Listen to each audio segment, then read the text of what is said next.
Hello! Hello! It is Tuesday! It's not only Tuesday, but it's also Riley's birthday, who is not here, but she's at school. It's also Mario Day. Hello! Welcome in. Hello, Jade. Hello, Johnny. Hello. Welcome in. Hope you're having a good day. I'm going to attempt something really quick. Maybe I'll do it this way. There we go. Adjusting my setup a little bit without moving my mic, because last time I did that, everything went to shit. Anyway, do you ever drink a freshly opened soda? The fizz is fizzier than usual, so it makes your stomach hurt till you burp. But because it just happened to me, the carb is carbonating. I don't know if I've ever had that particular feeling, but I've definitely had a feeling where I have drank pop way too fast, and it's like, oh, I got the tummy ache, and then I burp and everything's fine. Congrats to Riley for being born. Yep, she was born and then tried to take me out immediately. I know I've told the birth story for Riley a few times, because that one's a lot more interesting than Allie's is, just in the fact that my pregnancy with Allie was very textbook. Let's put Yoshi in there, I guess.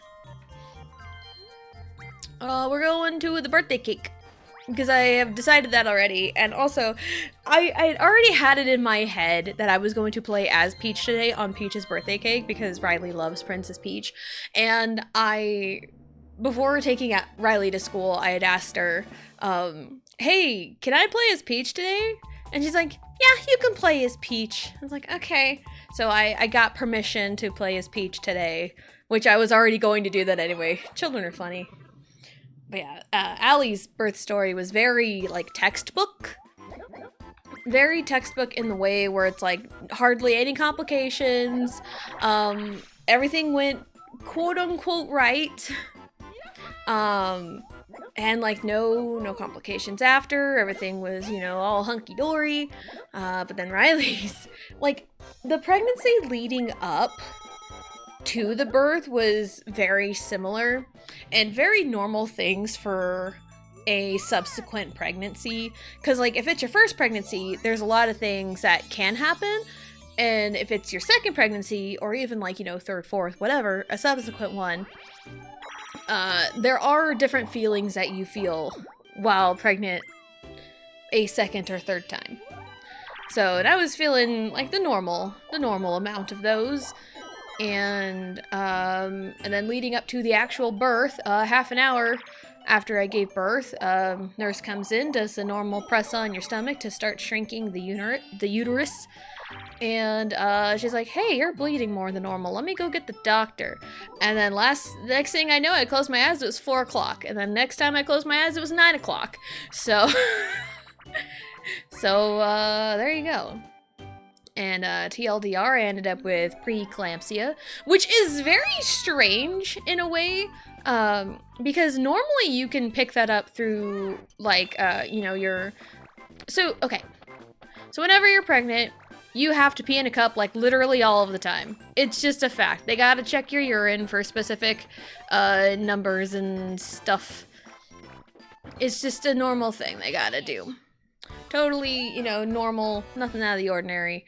Normally, they check for, protein in the urine, I believe, is a sign of preeclampsia.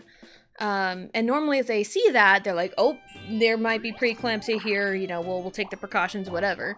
Either it just went completely under the radar, or it wasn't enough for the alarm bells to ring. Because, I think my body inherently knew something was going on, and I full on went into labor at 35 weeks, which is, you're not supposed to do that. That's premature territory. That's preemie territory. But I went in, I believe I was dilated to a 1. At some percent effaced. But, I was dilated. I was actively in labor. blue because it's Riley's favorite color. Nice. So I was actively in labor when I went up there, and it was also like, it was during the time where it was like extremely cold everywhere. Like, -13 was the high. Like, it was cold. So, but they're like, you're 35 weeks pregnant, your labs look good, everything looks fine, we'll stop the labor and let you cook a little longer. We gotta let the baby cook a little longer. So, and that's what they did. And I got sent home, like, the next day? I think either the next day or 2 days later, I don't remember. I feel like it was the next day. Yeah, my body knew, so that was probably the preeclampsia part. But then, you know, when everything was happening, I was given an antibiotic. And I'm sure I can look it up what they gave me exactly, so that way I know. But it's one of those, before that point, I was under the assumption I wasn't allergic to anything, but that's how allergies go. You don't know you're allergic to something until you have a reaction to it. So, yeah, so my kidney had an allergic reaction to an antibiotic I was given, and, that's what made me go on dialysis for 2 weeks. And it's like, we didn't even know until they did a biopsy on my kidney. So we went up to the doctor that was half-hour away from us, from our hometown. We're just right back to square one. I love that. So we went a half-hour away, had the baby, almost died up there, almost bled out. And then about 9 p.m. So we went up there the day before. Riley was born at 12:23 p.m. I know I don't have enough money. And, you know, half hour after that, you know, that was when everything happened. Closed my eyes was 4. Closed my eyes again, it was like 9. At about 9, they're like, we're gonna send you over to this hospital another half hour away from us. And,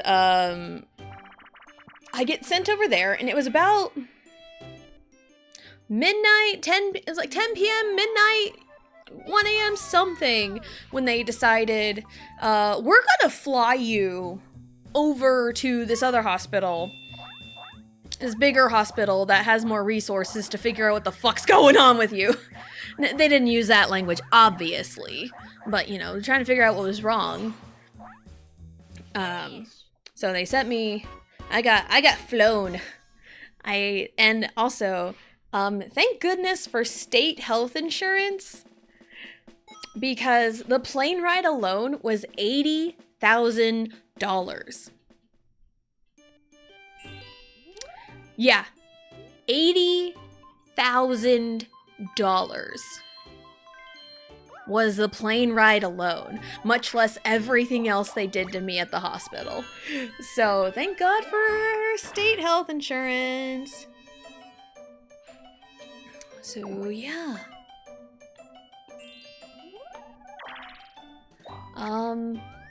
So I got flown. All of my normal vitals were going back to normal. And then, but my kidney numbers weren't going down. And they're like, let's wait it out, because everything else is going down on its own. And that was probably a bad, because the number to make sure your kidneys are filtering out the bad is called the creatinine number, whatever it is.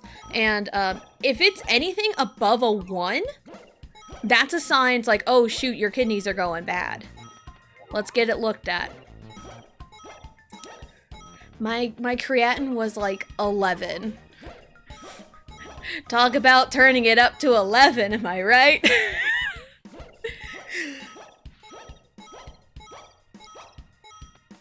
Yeah, I'm sure if anyone else's creatinine was up to 11, that would be 110% renal failure. Need to take that kidney out. But nope, mine went to 11. They're like, okay, let's start dialysis. And after the first round of dialysis, the number went down to like 9 something. Oh, cool. So like the dialysis was working. It's one of those, it should have started a lot sooner, but my kidneys just kind of needed a kickstart to get back to normal.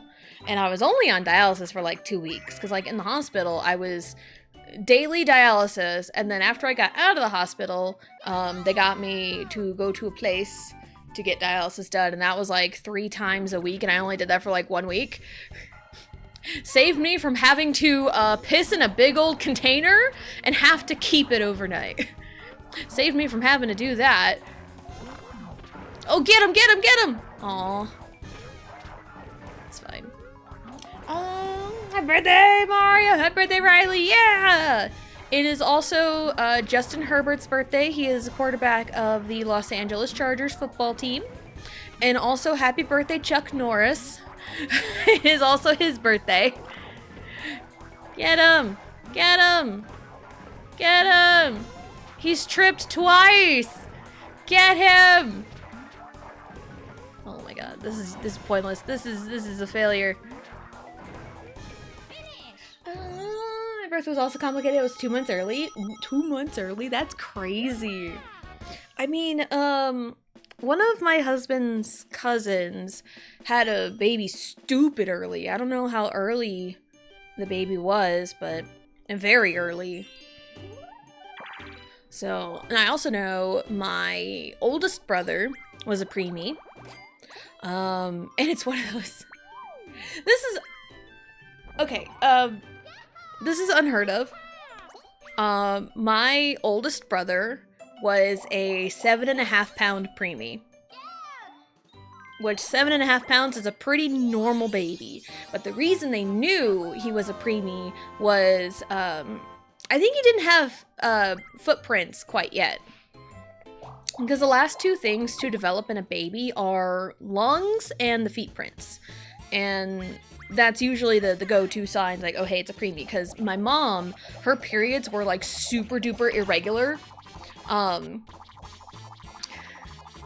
So, her last period was, like, February. And then she finds out she's pregnant in August. To have a baby or finds out she's pregnant like later, and then has a baby in February. So, yeah, it was quite the ride. And then, if my oldest brother was a 7.5 pound preemie, my other brother, who was full term, was damn near 10 pounds. So, my mom had big babies. My mom had big babies. And me and my sister both were almost 9 pounds. I think my sister was 8 pounds 14 ounces and I was 8 pounds 12 ounces. I think the way I remember that is going to sound really strange, but this is how I remember it. Thanks, childhood body image issues. The way I remember it was growing up, I was always the quote-unquote bigger of the 2 between me and my sister. I was the quote-unquote chubby one. And, I remembered that because, oh hey, we're like, you know, the same, but like she had more ounces to her than I did, and she's the skinny one. You know, that was how I remember that. I it may not be true. I don't know. I have to look at my birth certificate.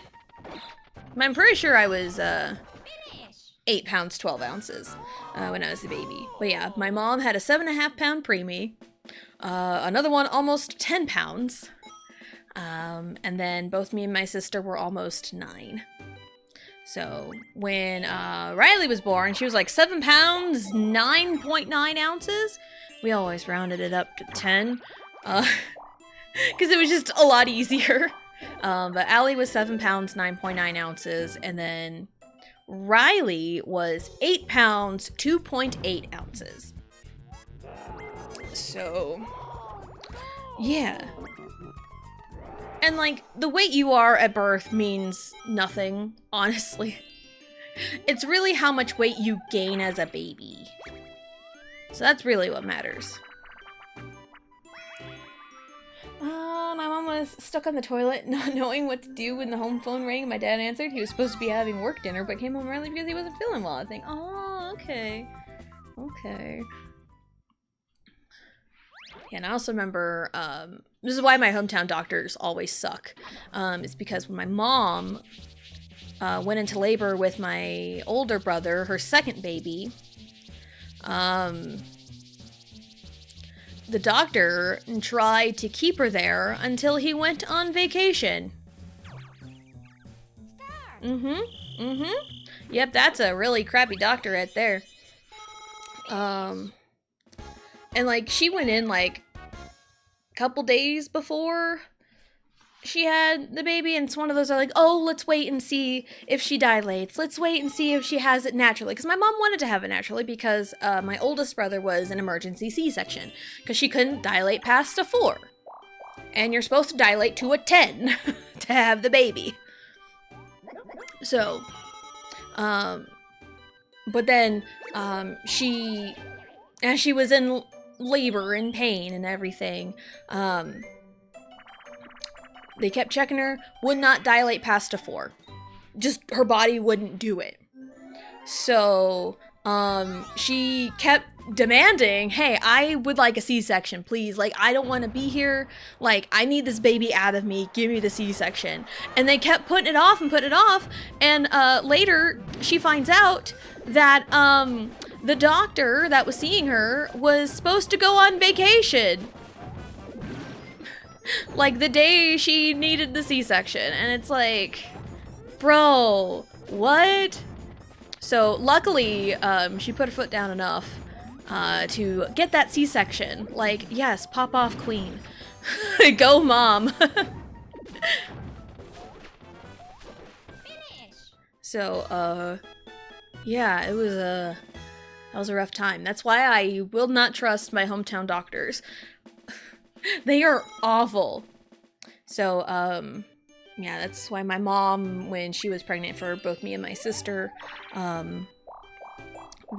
she went to a doctor half hour away from her hometown, from where we lived.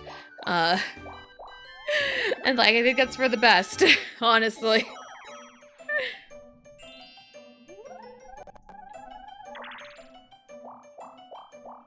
What's up, Bowser? So, but I also remember when it came to my birth, they had the option, because, well, with the one emergency C-section and the second demanding a C-section because the doctors wouldn't give it to her, were trying to stall her out because they didn't want to do their jobs. My mom decided with both me and my sister that she was just going to do C-sections. Because she knew her body wouldn't dilate past a 4 anyway, so we were scheduled C-sections. So, when it came to me, I was born in the summer, middle of the summer. And,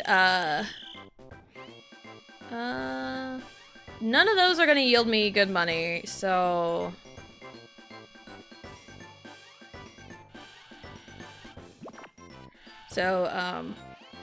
yeah, it was either Tuesday or Thursday were the options for my birthday. So it was either Tuesday the 18th or Thursday the 20th.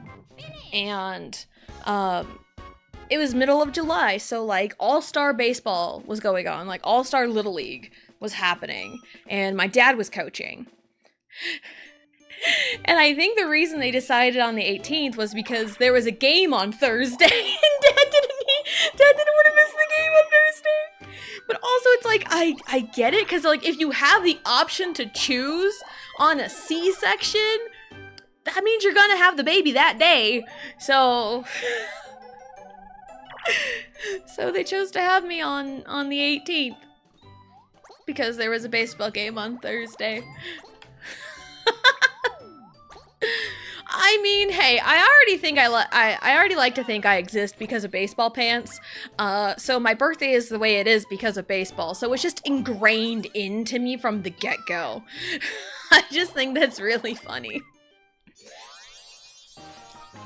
And then, my older brother, my oldest brother was born in February. My older brother was born in November.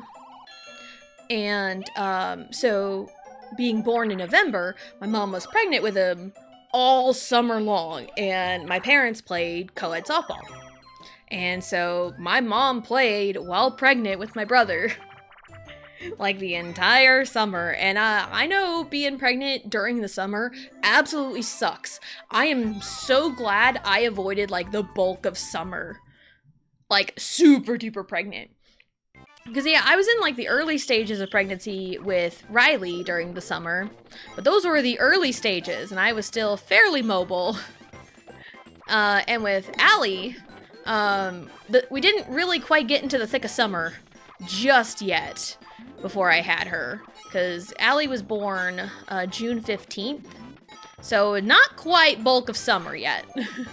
Not quite. So I was very fortunate enough to not been super duper heavily pregnant during the summer.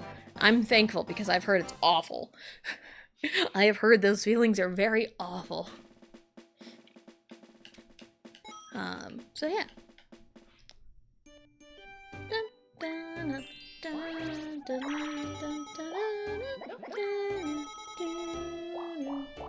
Also thinking about, like, 7.5 pound preemie that was my oldest brother. That's why it's not surprising to me when I hear about, like, kind of the bigger babies that are preemies. Because my friend that I was pregnant with at the same time, that said some kind of rough stuff to me when my dad died, her baby is, like, 2 months... Yeah, 2 months younger than Riley, like 2.5 months. Because she had her baby at the end of May, I think. And then I had my baby, of course, today, in today's time, March 10th. And I remember, because she went into labor, because she wasn't due till, like, June. And she had her boy early. And I remember hearing this baby was, like, 7-something pounds. And it was a preemie. I'm like, yeah, that happens. That happens sometimes. And, like, I feel like when they first said something, it's almost like they expect me to be shocked, but, like, no, because my oldest brother was a 7.5 pound preemie, so, like... Ready? Go! There are sirens outside, holy crap. I did nothing. Whee!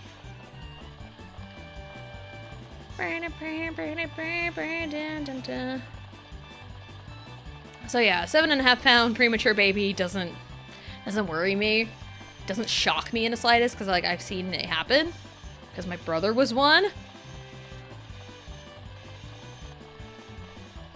There are some things that just don't shock me because I've experienced them.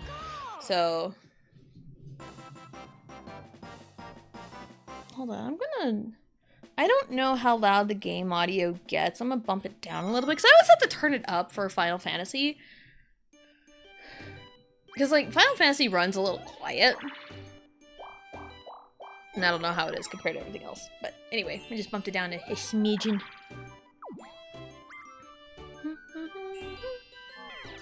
Dude. Anywho. So yeah, and also, with, this friend's baby, he was breech. He was a breech baby. And for those who don't know, if your baby is breech, that means they're upside down. Or not like... Okay, that's probably a bad way to describe it. Because, okay, so... Pregnancy 101, having babies 101. To give birth to a baby, head first, right? So whenever you're, ready to have baby's all full term, they're essentially upside down. Their head is, down towards, the vagina and everything, right? So, breech is, they're kind of backwards. Their head is up and their feet are down. That's what breech is. So, usually there's ways to try and get them turned around, but that usually ends in a C-section. So, yeah, if you can't get baby turned around and get the head down, then it usually ends in a C-section. So, so yeah, her baby was breech, couldn't get him turned around, so they ended up with an emergency C-section. And it's like, yo, because I remember getting a phone call from her husband, now ex-husband at the time, saying like, oh, they went into labor, and everything, and then I heard something about baby being breech and everything, and it's like, I understand it's like, it was a rough go at it, and then I remember talking to her at one point, you know, visiting, and, yeah, sure, and she was talking about, like, her birth story is very traumatizing to her. But also, it's like, she didn't almost die. I'm not one to, like, compare trauma or anything. Kids who were born feet first briefly wear their mother as a hat. Hi, Vegito. Also, hello, Blue. Hello, Blue. Hello, Vegito. Hello. Welcome in. Hope you're having a good day. Okay, back to my thought. It's one of those, like, I'm not one to, like, compare trauma or anything, but it's one of those where it's like, I understand that, you know, your birth story was very traumatic to you. But also, you gotta remember who you're talking to. Like, I almost died, my guy. I legit almost died, and I'm pretty sure, like, a breech baby wouldn't, like, kill anybody. But again, like, I'm not one to, like, diminish anyone's trauma, because, like, it is 100% traumatizing.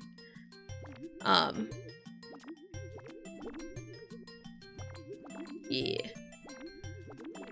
Okay. Yeah, it's 100% traumatizing to, like, anyone when something goes completely unexpected. It's also, it's like, I almost died. I was on dialysis for 2 weeks. I didn't even see my baby for 2 weeks. Yeah, I didn't even get that early bonding time with Riley those first 2 weeks. I didn't even get that at all. And, again, I'm not one to compare trauma. It's just, I feel like sometimes you gotta know how you deliver things, and it just feels like it wasn't quite hitting the mark for her in the sympathy she wanted to get. I don't know. I already felt sympathy for her. You know, it's whatever. Post stream, I forgot to say anything. I'm setting everything up for the marathon. I'm tired. Haven't gotten any Coda stuff done. Lol. Lol. Kids who were born feet first briefly wear their mother as a hat. There's a TikTok that we saw. It was so funny.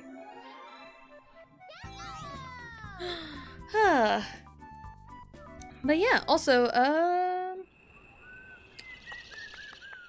trying to think. I'm a mess, I'm a mess in distress, but we're still the best. Dress fearless, say yes. We don't dress to impress. Woo. We don't dress to impress, it's right. And I also know, and I'm aware that some other, you know, lady's birth story is probably more traumatizing than mine. You know? It's one of those, I share the story not to gain sympathy, but I'm just retelling my events and just how crazy it is. Because, like, you know, they say, like, oh, childbirth is like the miracle of life. It really is.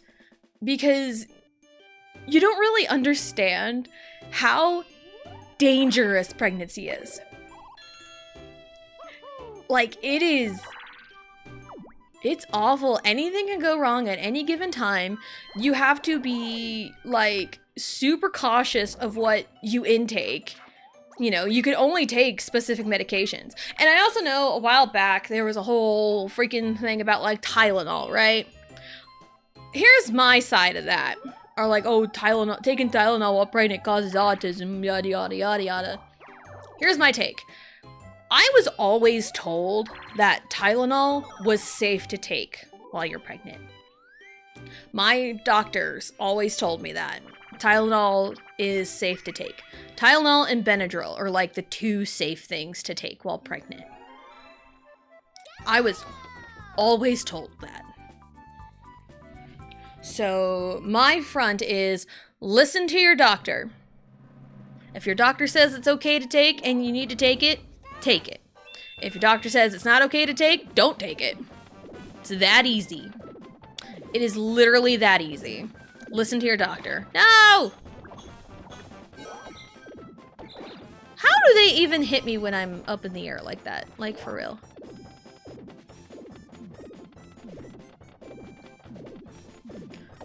So yeah, that's my whole take on that, because I know that was like a big deal last year? A few months ago? I don't remember. So many things have happened. What? What the fuck? How? Again, how do they even hit me when I'm like up in the air? That's insane.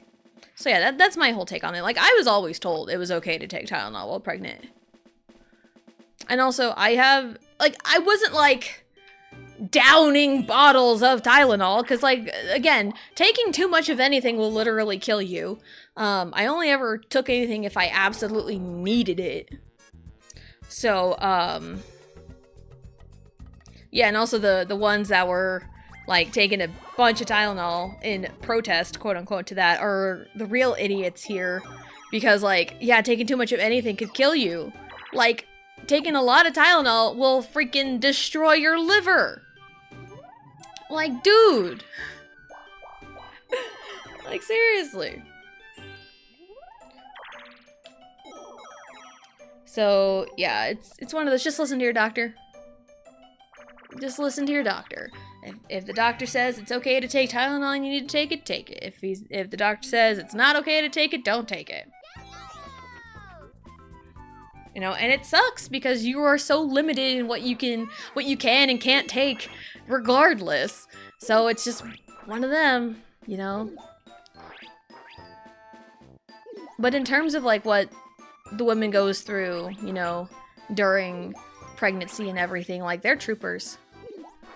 That's why women are badass, because all the crazy things their body does, you know. Oh shit. And then there's that. I have a brain fart. It's fine. So that's why women are awesome. You know? So, yeah. Dun, da, da, da, da.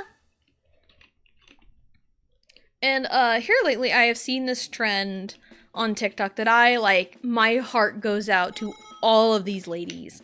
And it's one kind of, it's like a quote, like, I'll never lose my spark after having a baby. And then it like cuts to them like a couple months postpartum, and you can see like the life just drained out of them. And that's, I hate how it's a normal thing that happens, because nobody ever talks about postpartum and postpartum depression, postpartum anxiety, postpartum psychosis. Like, it's crazy. And also, we're in a culture where, like, women are expected to bounce back, quote unquote, after having a baby. I know, I mean, right after I had Allie, I quote unquote bounced back, but I always had body image issues anyway, so I never really saw it until people pointed it out. But then, like, once we got out on our own and, you know, life things were happening, that's when, you know, it really kicked into gear. Because, like, my body changed a lot. And even after, and, like, my body changed especially after having Riley, but that was a slew of medical issues. Because of the kidney issues and, you know, because liquids weren't going through very well. You know, I think, because they weighed me, like, right before the first round of dialysis. And I think they weighed me every time. I want to say I was like 80 something kilos. And I feel like, translate that into pounds, it was like 180 something, which is the heaviest I have ever been. But also, I dropped a lot of that weight so quickly because my kidneys got better so fast after starting dialysis. I was peeing all of that fluid out like crazy. And also because I dropped a lot of weight so quickly, my body changed a lot, and it took a long time for me to even, like, you know, get a normal mentality around my body. So, and now I feel like I feel pretty good in my own skin. And sometimes self-confidence is a hell of a journey. Like, the journey to feel fully confident in yourself is crazy. It'll take a long time, potentially. Lots of ups and downs. So, it's pretty crazy, that whole journey. So, yeah, like, no one ever really talks about, like, the postpartum. And it's like, I see a lot of comments of like, oh, but you gave birth to a wonderful baby. You should be proud of that. It's like, yes, they know that. They know they gave birth to a wonderful baby, a baby boy or a baby girl. Shit. But also it's like, the first several months, all it is baby, baby, baby, baby.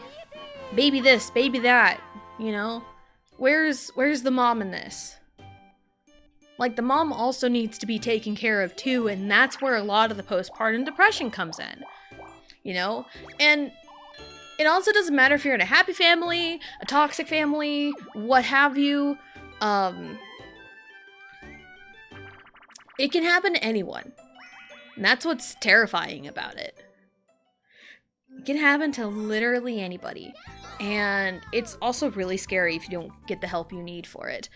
That's why, like, at your doctor's appointments, they take questions. They question you. I remember having to answer questions about, you know, postpartum depression, postpartum anxiety. Hello! So it can happen. And, like, don't even, like, sometimes you can be overconfident, like, oh, that'll never happen to me, I'll be fine. Like, you know, it can sneak up on you. And you may not even realize it. So it's like, yeah, a woman's body changes drastically after pregnancy. But also, again, it's like it's okay to grieve your older self in a way, life before, you know, becoming a mom. It's okay to grieve that. It's perfectly okay to do that. And then, again, like, just with, like, any kind of grief, you kind of learn the new normal, you know? You learn life being a mom. You learn life being yourself while being a mom. That's one thing I will definitely advocate for, is just because you're a mom doesn't mean you have to lose yourself. And I understand, again, some people take it to the max. I'm not talking about the ones that purposefully make being a mom their entire personality. I'm talking about the ones who do their best and do everything they can to be mom, but also, like, they lose themselves in the process. And it's like, they want to get back to having a personality. They want to get back to having hobbies. You know, they want to get back to somewhat of a life that they don't have to worry about being mom. And so I'm still kind of finding that, you know, that balance in a way. So, and, like, right now, with my kiddos in school, like, this is me not being a mom. This is just me being me. Hello? Oh my god. Well, got that out of the way early. I hear sirens. This is what I get for hitting Bowser.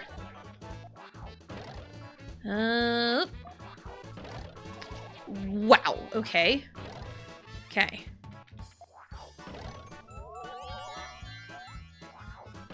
Okay, flower. Oh, we can do this, we can do this, we can do this. Red. This one was red. And then this one. Excuse me, no, don't whiff, don't whiff. Hail Mary! Nice. Dab. So yeah, I'm always one for, you know, trying to not, like, find life outside of being a mom, because that sounds bad. That sounds really bad. It's just finding yourself while also being mom. You know? Because, like, everyone's got a personality, and, like, being a mom is not your entire being. I know society loves to do that to us, but, like, we're more than just mom. And that's what makes moms awesome. We're more than just moms. You know? It's like, I'm not just a mom, I'm also a wife. You know, I got a relationship to help maintain. And I'm not also just a mom, just a wife, I'm also me. I got myself to take care of. Which is where all those dominoes can start falling, is if you don't take care of yourself, nobody else around you can be good. It's, you know, goes back to like the classic lesson of, if you don't love yourself, how can you love anyone else? So, self-love. And Allie's told me about self-love a couple times. I think they have like a character ed class, which is what it's called, I think. And she tells me they learn about like self-love and stuff like that, which is good. Kids need that. Kids need that for sure, because like that's when you're a child, you know, everything is so innocent. Everything is so innocent and so pure, and then the impurities come in and that's what messes it up. That's where it goes wrong. Oh, ready, yellow, red. R for Riley. It is her birthday today. I mean, it doesn't matter because anyway. Anywho. So yeah, like self-love is super duper important, especially when it comes to, you know, being a kid. And Allie's quickly approaching that Allie's quickly approaching that age where self-confidence can be diminished like that. That preteen, middle school age is so brutal. I mean, my self-confidence was already completely wrecked before I went to middle school. But middle school just made it worse. Mario, you dumbass. It's your day and you're being a dumbass. Anywho.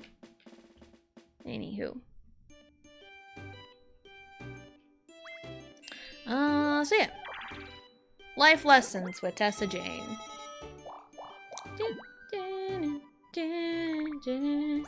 Always going for it.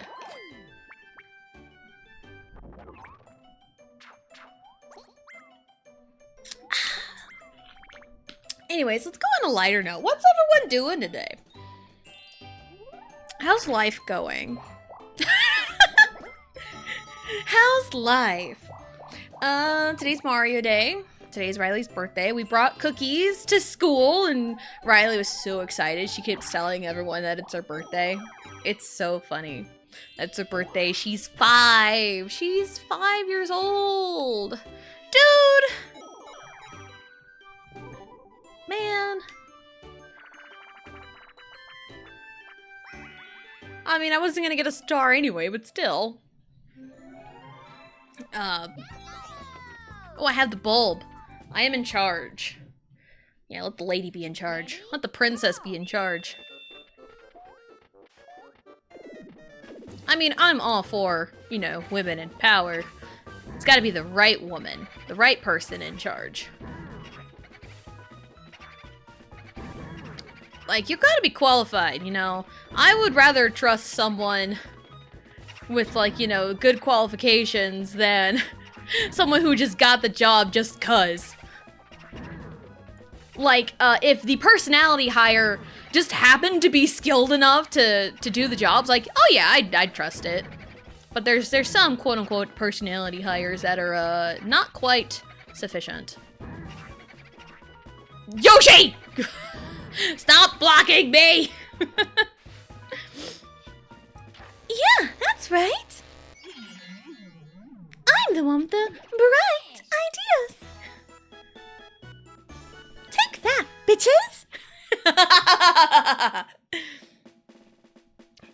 Again, it's not like I can get a star anyway. But Yoshi freaking cock-blocked me. How dare you? How dare you, cock? It's been a bunch of Warblock shenanigans. And we're like, what? How far are we? We're like, not even 20 turns in. And we're already having a bunch of Warblock shenanigans.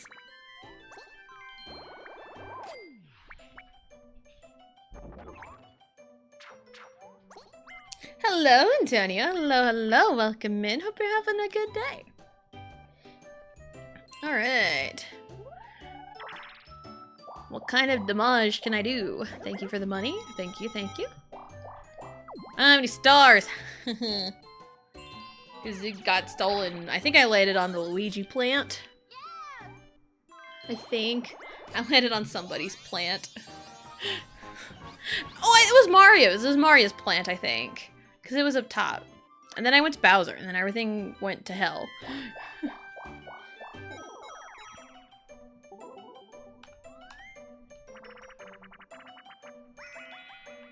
So, yeah.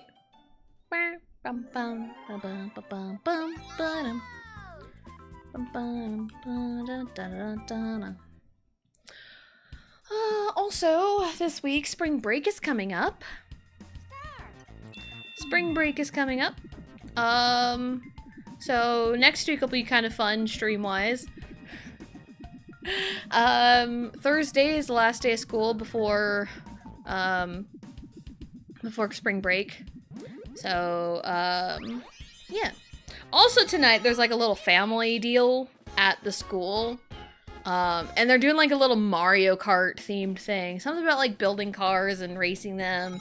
Or just like going to the book fair. Because the book fair is also open this week. So it's like, yeah, we'll go. Because it's all Mario themed. And it's on Mario Day. And it's Riley's birthday. So it just all makes sense. And it makes every bit of sense. So we'll go for a little bit. See how that goes. And it'll be great, hopefully. Because like, I have never been to any of the family nights they have ever had at the schools, ever, because it's like I never really saw a need or a want to go, because like, I don't know, it never really seemed interesting, but like this one's like all Mario themed, so like, you know what, sure. And it's Riley's birthday, so give something to do. And we're gonna do like a party Saturday where we'll do like the big cake and stuff. Because she wanted a chocolate cake with light blue frosting is what she wanted. And we got the chocolate cake. We got the chocolate cake, and now... Oh my god. No, I didn't want that. We got the chocolate cake. No. Give me this. And I picked up white frosting. Like frosting that just says white. And we're gonna do some, like, food coloring fun. Because I like food coloring fun. It's mine now, bitches. So we're gonna do some food coloring fun. Put, like, a couple drops of blue food coloring into white frosting and make it light blue. Because, yeah, specifically light blue is Riley's favorite color. She'll tell you, specifically, light blue.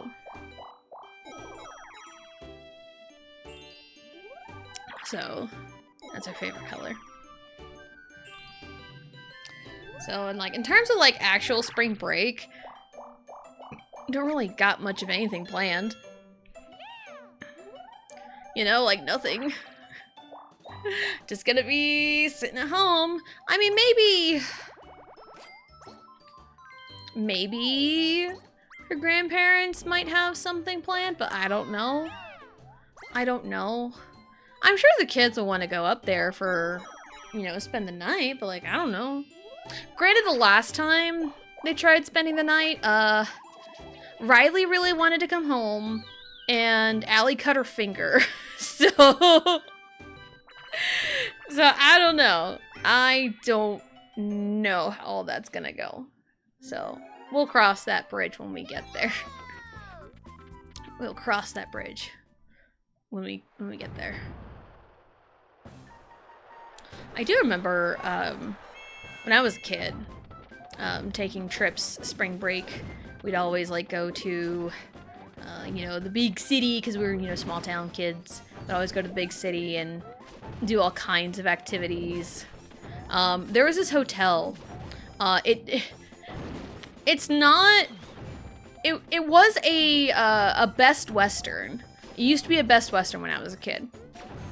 And this particular hotel in this city had like this big courtroom that had a whole bunch of activities with it. Had a whole bunch of games. There was like the pool was nothing to like sneeze at. It was nothing special. But it was a good decent sized pool. But there was also like an arcade next to the pool. There was like mini golf kind of. There was shuffleboard. There was air hockey, pool, ping pong. There was all kinds of stuff in this courtyard, and some of the hotel rooms kind of directly lead into this courtyard, and we always try to get those rooms because we could just go out into the courtyard. Because like anytime we needed anything from it, we just go up to the front desk and be like, hey, can we get a couple of pool sticks to play pool? And they're like, yeah, sure, go ahead. Like, can we get a couple ping pong paddles? Like, yeah, sure, go ahead. So, we'd always like go there for like spring break and, and everything. And it was always really fun. Because it's like, hey, let the kids go play and then the adults can just kind of hang out. Because there was also a bar. There was a restaurant bar, at this hotel too, because like sometimes like in the evenings they go to the bar and let the kids play in the courtyard. So it was really fun. Oh, come on! 1, 2, 3, 1, 2. Give me money. I'll take all of it, give me money. I'll take some more, give me money. I'll be floored with all of this money here in my pocket. Anywho. So that's usually our spring break. And I do remember, again, the 07-08 football season, for, football, that was when the Patriots went on a 16-0 masterclass run, undefeated the entire season, undefeated in the playoffs up until the Super Bowl, and then the 6th seed wild card New York Football Giants decided no. And I had the Giants chip that year, so I won a big pool of money. I won a big pool of money, like $100, 110, 120 was like the total pot. So I won $120. And on top of that, for Christmas, like a few months prior, me and my sister got what is essentially like a check for $300 to be used for spring break. Like, it was $300 for me and my sister, but it was specifically going to be used during our spring break vacation. So, like, we, had, like, $300, like, spending money to do whatever we wanted, And I was, like, 2007, 2008? I was about 12. Yeah, I was about 12. So, and then, so I had $300 already for spring break. And then I won the chip pool because the Giants beat the undefeated Patriots at the Super Bowl. So I had an extra $120. So, I had $420 blaze it monies. I had $420 to spend on a vacation one year. And then a few years before that, I think 2 years before, one of the last baby teeth I ever lost, the tooth fairy goofed and grabbed the wrong bill when putting money under my pillow. I think it was supposed to be like maybe a $10 bill. It was a 50. For my very last tooth that I ever lost, it was a $50 bill. And it was like the morning of leaving to go on vacation for spring break. So I want to say I was in 5th grade, so I had to have been 10. maybe. So yeah, it was one of my molars, one of my baby molars. So yeah, the Tooth Fairy goofed and gave me $50 instead of presumably 10, maybe 20. I don't know what I was supposed to get, but I got 50, and I used that money very well. There was a plaque that I saw at like this sports shop, and it was a plaque of Doug Flutie, who was my favorite player as a kid. And he was my favorite player, and he played for the Buffalo Bills, and then he went to the San Diego Chargers. That was too early. Went to the San Diego Chargers, and I became a Chargers fan because Doug Flutie went to the Chargers. And I became a Chargers fan, and I stuck with him longer than Doug Flutie did. So,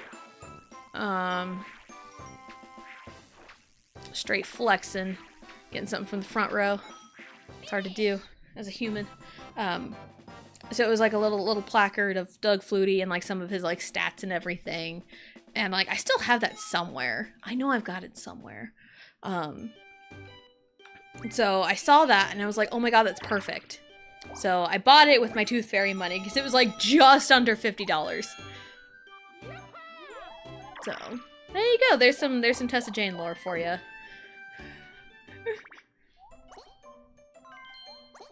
So. And I used to have a LaDainian Tomlinson jersey. I don't know where it is. It may have gotten tossed, donated, something, because it's a child size. So I was a child when I wore it.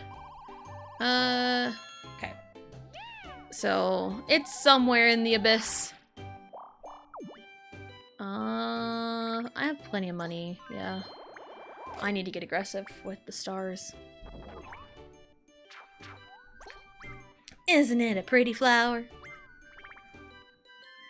Now I have a star again, I need to be careful. So yeah, any kind of crazy lore. Any kind of crazy lore. Allie has lost a bunch of teeth. She lost one at school like 2 weeks ago? 3 weeks ago? Man, the Tooth Fairy really has a hard job sometimes, because man, sometimes it's really hard to get underneath the pillow, especially when they're like smushed up against the spot where it's easiest to reach under the pillow. Oh, come on. Why am I in the bash and cash? Can I just get the cash part? Why do we gotta bash?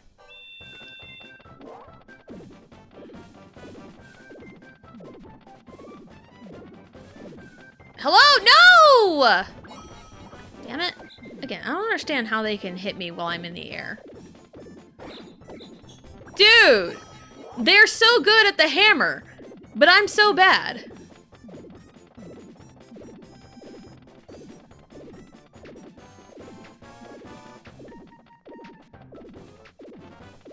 Yay! We lost like, what, 10 coins from that? I only got hit twice. Yeah, 10 coins. That's okay. What's 10 coins? So yeah, Allie lost a tooth recently, and it was at school. I had no idea she even had a loose tooth. But yeah, that one was kind of hard for the Tooth Fairy to get and give her money for. That one's a little tough. Riley hasn't lost a tooth yet. She'll probably be quickly approaching in the next like year or so. Because I know I lost my first tooth, I want to say shortly after the kindergarten school year. Because I think we had to like go to the school for something, and I lost a tooth afterward. Because I never did get like the cool like little tooth necklaces, the little tooth things to put your baby tooth in when you lose one at school. And they ended up giving me one on like one of the last days of school. So yeah, the Tessa Jane lore runs deep. Also, I did not have this particular teacher, but There were 2 kindergarten teachers. She was the other teacher. Fun fact. My hometown... Oops. My hometown, kindergarten teacher... Go in! Boom shakalaka. One of my hometown kindergarten teachers, would fail little girls for not wearing dresses. Yep, that was a real thing. Yeah, this teacher would fail little kids for not quote-unquote dressing appropriately. And, they would fail little girls for not wearing dresses every day. And it's like, what in the 1920s?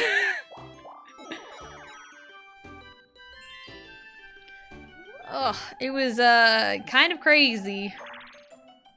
Luckily, I didn't have this teacher. I had the other teacher. I'm the 10th person? Oh my god, look at me. I got money. So, yeah, because, I mean, I would wear dresses occasionally when I was a little girl. Because, I mean, there was a dress that I wore for my kindergarten pictures, my very first school pictures. It was a really cute, like, blue dress, and it had, like, little daisies on it. Oh, it was so cute. I loved that dress when I was a kid. And, when Allie was a baby, I had found this dress. It was a cute summer dress. It was blue, like the same shade of blue, and had daisies on it. And I'm like, I need to put Allie in this at some point and have her dressed in it to show to my parents. Because they would immediately recognize, and my mom noticed immediately.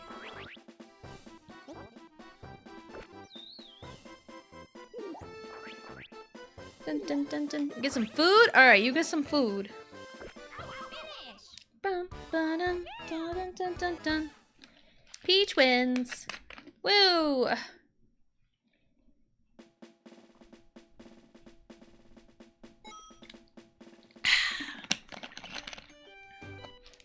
My data is saved. What turn are we on?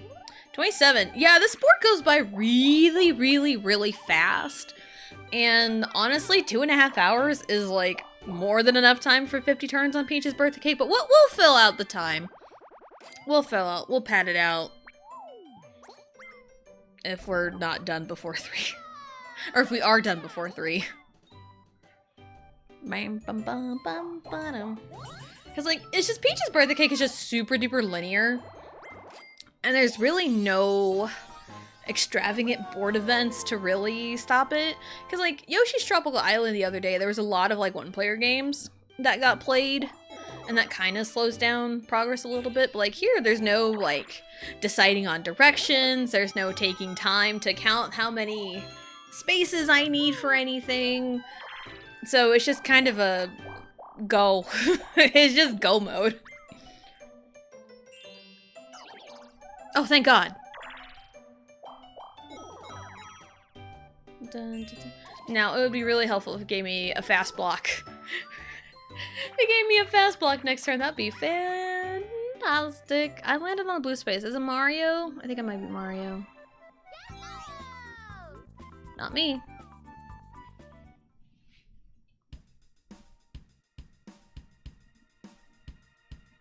I think the last one would end on me. Yeah, I think the last one would have. But I am not in control. Not this time. Nope, it is Morrow. Morrow is in control on Mario Day. How fitting!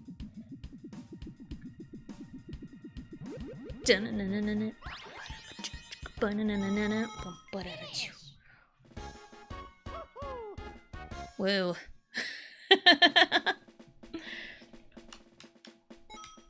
Okay.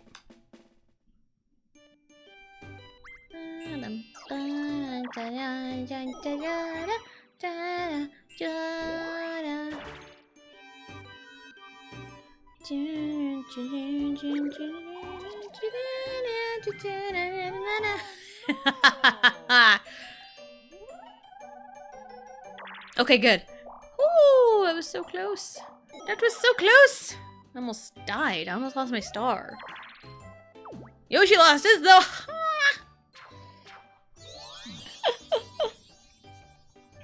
Okay. Dun, dun, dun, dun. I know, in terms of like the outside world, I guess, baseball season is quickly approaching. Part of me wishes I lived near LA or it was feasible to travel to LA in like the next few weeks. So I think on March 31st, the Dodgers, the LA Dodgers, are doing like a giveaway of a Yoshi bobblehead. Yeah, legitimately a Yoshi bobblehead. For one, it's in partner with Mario Galaxy, and for two, one of their pitchers is named Yoshinobu. So Yoshi is literally in his name. So it just makes perfect sense. And Yoshinobu is insane. He is like not human, because his pitching was definitely a big factor in the Dodgers winning the World Series last year. Or last season, rather. So, it was a big deal. A big deal. So... Oh, Blue! Blue is the one left. Has anyone gotten Bowser yet? Nope! Happy birthday! You're going Bowser! Great, great, great! Great! Wow, everyone's getting poisoned. Everyone's getting poisoned.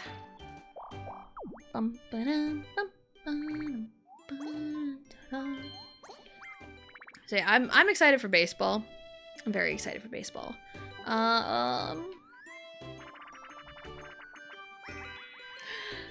Like I'm like, I don't know enough about like all of MLB and like all of like the star players, everything. I don't know much about it. Like the players themselves. I just love watching the game for the love of the game, you know? I like watching good baseball. That's all anyone wants is good baseball. No! You punch me. Dang it. So it's like, yeah, I know some like the big names. Of course I know Shohei Ohtani. Of course I know Mike Trout. Of course I know Bobby Witt Jr. Of course I know Salvador Perez. Of course I know Bryce Harper, Aaron Judge. You know, I know Vladdy from the Blue Jays. You know, I know a lot of these names. Like off the top of my head, but like, do I know all of the ins and outs? Do I know all their stats offhand? No. But for one, that's okay. I am a fan of baseball, the sport, over a fan of the MLB. If that makes sense. Like, football, I do like the NFL. I haven't... I'm gonna be real, we never watched a single NFL game last season. We watched a tiny bit of the Super Bowl when Seattle was up a lot on New England. But that's it. That's all we watched. That is all we watched last year. Or last season. So, yeah, and it's just, it doesn't quite feel the same. Like, sports nowadays really doesn't feel the same, and it makes me really sad in a way, because it's like, I love sports. I want to watch more sports. Maybe I'll watch more baseball this summer. I don't know. Found it. Right in the middle.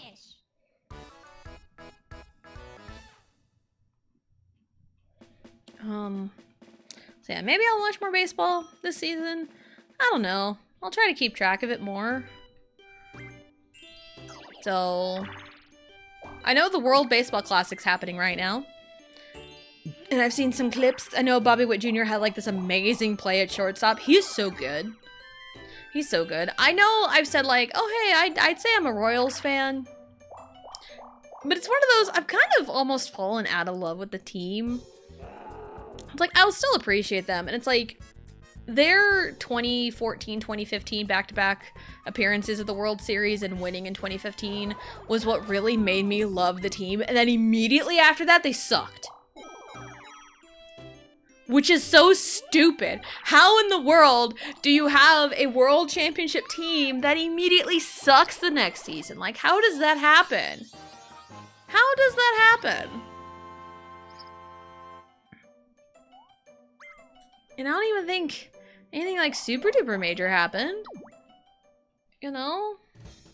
I think some players left and went to different teams. I know that kind of happened throughout. I know Eric Hosmer went to San Diego for a little bit. I know Locane went to Milwaukee. Mustakas went somewhere. I don't remember where he went. But yeah, I know we lost a chunk of the good players shortly after the World Series run.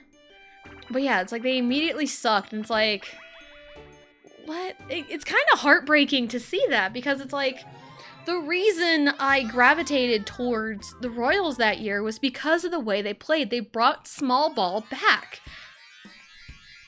And it's like, that's also kind of why I've been really liking the Dodgers, even though they're kind of the most hated right now. I'm open. I got you. Okay. It's like, yeah, everyone hates the Dodgers because the Dodgers are winning. Because the Dodgers organization cares about making the best players, making the best team, having the best team chemistry. And it's like, there is no salary cap. There is no cap for baseball spending like there is in the NFL. So that's been a huge debate the last couple of years, and especially now that the Dodgers won back-to-back.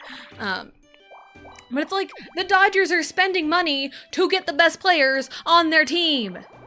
A lot of the money that they make is going back into the team. And all the people that are complaining, yeah, what's your organization doing? And like, the Dodgers aren't even like the top spenders. Look at New York! Both Yankees and Mets. Look at them. Like, and the Yankees lost 2 years ago. Because all the Yankees care about is analytics. That's all they care about, and that got them a fundamental nightmare.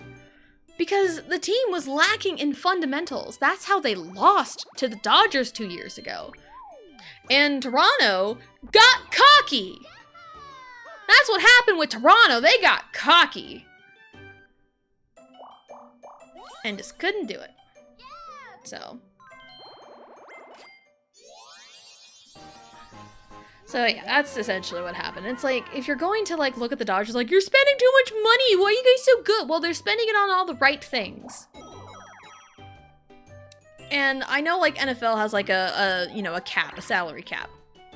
And, but I do know, Patrick Mahomes had like a huge freaking contract like several years ago. But that contract was like super duper flexible in a way where he can take some pay cuts, adjust the contract however needed to get him the weapons he needs to be a championship team. Tom Brady took pay cuts to get the best players around him. 'Cause like, a quarterback is just like a pitcher. Yeah, a quarterback can be good by himself, but what is he without his team? What is he without his wide receivers? Without a good running back? Without a good O-line? You know? And it's like, what is a pitcher without the defenders around him making the plays? It's like, yeah, a pitcher can get all of the outs by himself, but that wears him out. That wears him out so fast. One of the things about like the art of pitching is making the batter hit two of the players in ways to induce outs. That's one of the things about pitching that I feel like a lot of people kind of miss. And it's like, the art form of the sports is what's missing nowadays. Because especially in baseball, the art of small ball is gone. Dude, get away from me! What happened to Yoshi? He's like, oh, I'm gonna fall over too. So yeah, the art of small ball is gone. It's just gone completely. And that's one of the reasons why I fell in love with the 2015 Royals, was because they were the masters at small ball. You don't need home runs all the time to win games. You don't need grand slams. You don't need to hit the long ball. I don't fucking care about launch angles. I don't care about launch angles. I care about getting base hits. I care about getting on base. I care about bunting to move the runners over. I care about sacrifice hits. Keeping the defenders on their toes. What are you gonna get? What are you not gonna get? I love that. That's what I love about baseball. That's what makes baseball great. And when you remove that, it's just like any other boring sport. So I really hope we get back to the basics of baseball. It's like, yeah, hitting a home run is good, but it's one of those, when you do something so much, it loses its luster. It loses what makes it special. It loses the novelty. Because, like, you know, used to, it's like... Sure. Used to, like, the home runs are, you know, few and far between. You can get, like, maybe 3 a game spread across both teams. But now it's like every freaking batter is hitting a home run. Your 9-slot hitters are hitting home runs. I mean, I'm not saying, like, it's a bad thing. Because, like, the Dodgers, their 8-slot hitter, I think, hit a clutch home run in the World Series, which, crazy. But it's like when your 9-hitter is hitting home runs, like, every at-bat, that's when you know you have a home run issue. Because, like, yeah, home runs are great, but it's like when everyone's hitting them all the time, it loses the sparkle. You know? It loses what makes baseball great, and I really hate that. I would love to see... Shohei Ohtani is a beast. Honestly, he's a beast. He's an anomaly. Freaking crazy, man. I think it would be very funny. Very funny. If he hits, like, back-to-back home runs and then immediately squares to bunt for a base hit. I think that would be really funny. Because it would totally catch the other team off guard. Because they wouldn't expect Shohei to just bloop a bunt and try to get on base that way. He's got the speed. He's a leadoff hitter for a reason. You know, he's the best contact hitter. He's got to have speed to be a leadoff. So, shit. Luigi is killing it, honestly.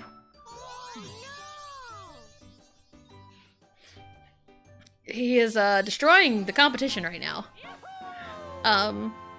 But yeah, and I say it'd be funny because my brother did this one time. Because he was on a college team that won their, like, league district World Series. I'm not gonna say which one, because again, that could potentially dox myself, so I gotta be careful. Because you can find my maiden name that way, and it's like, I don't wanna... I don't want to do that so easily. But when they were at this World Series, my brother's first at bat, home run. Second at bat, home run. Hello? Why? Why? I didn't change anything about what I was doing. Anyway. Yeah, my brother, first at bat, home run. Second at bat, home run.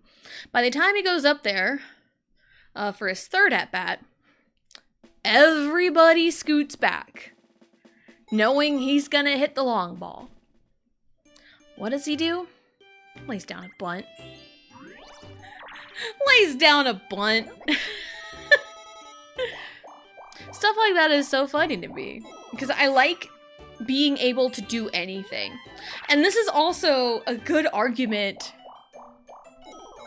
like, against the shift, but nobody does anything against the damn shift, and it drives me bonkers. I have seen pictures of infielders for a specific batter. They will line up completely on one side of the field, knowing the batter always pulls the ball. It's like you get a left-handed batter that always pulls the ball. Well, you're gonna all line up to the right side to get the out. And it's like, nobody is fucking open on the third base line whatsoever. What is stopping anybody from placing a well-executed bunt down third base line? That's a free base hit right there. How does nobody know? How does nobody know how to hit the opposite field? These are professional fucking baseball players. How do they not know how to hit to the opposite side of the field? It's a timing thing. Adjust your timing. It's not that hard.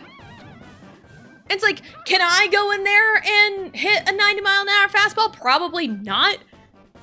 But I'm also a ball player who has freaking adjusted.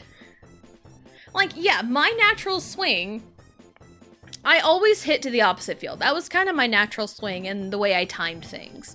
I always hit to the opposite field. But I knew how to pull the ball. I knew I could. But also, more often than not, most of my team always hit to the left side of the field. So a lot of them just kind of shifted over to the left anyway. So that's probably how I got on base a lot. But anyway, it's like, yeah, you're at the professional level of being a baseball player. And you don't know how to hit to the opposite side of the field. You don't know how to see the shift and know you could just lay down a fucking bunt down third base line. I remember years ago, I made a Facebook post about the art of small ball is gone in baseball. And my brother, who was a high school baseball coach at the time, had commented, like the first day of practice, he, or like one day of practice, he told his players they were going to work on bunting for a base hit, and nobody knew how to do it. And I'm like, are you for real? Nobody knows how to bunt? That was one of the first things I learned how to do when I got to, like, you know, like middle school, high school level softball. Even softball has changed. They're all hitting home runs too. And even the slap hitters are hitting home runs. And it's just kind of insane. Like, what made me love the sport so much is gone. And it really makes me sad because I want to fall in love with the sport again. You know, because I love baseball and softball so much.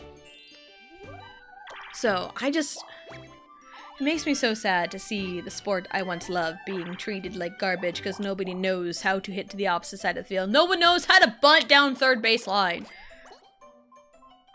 It's like, ugh. Hello, DA. Hello, hello. Welcome in. Hope you're having a good day. There's been my baseball rant. I will forever rant about baseball. It's kind of funny, I do have a planned rant for Final Fantasy 16 because there is one part of the game where I lost it. I fucking lost it at a certain part of the game in Final Fantasy 16, so I'm in charge now. So it's like, that's gonna be really fun when we get there. I don't think we're gonna get there anytime soon. Maybe in like the next few streams of Final Fantasy 16. Because I know what part of the game it's in, but it's nothing anytime soon. Doing great. I am also doing pretty good. Alright, let's pay attention.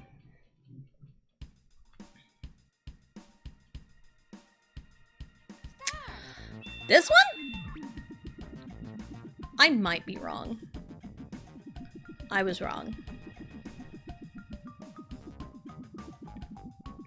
I was wrong. I was wrong. Damn it, I hate it when that happens. That's pasta. Pasta is okay. I am about to take a break, I think, probably right now, because my hip does hurt. My hip does hurt. And again, Luigi is freaking crushing it, so I need to get a game plan together. Also, it's going by so fast. So I think I'm gonna get up and stretch my legs and go take a break. So we're gonna take our break. We're going to get up, stretch, go to the bathroom, grab a snack, do whatever it is you need to do, and we'll be right back.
Alrighty, we are back.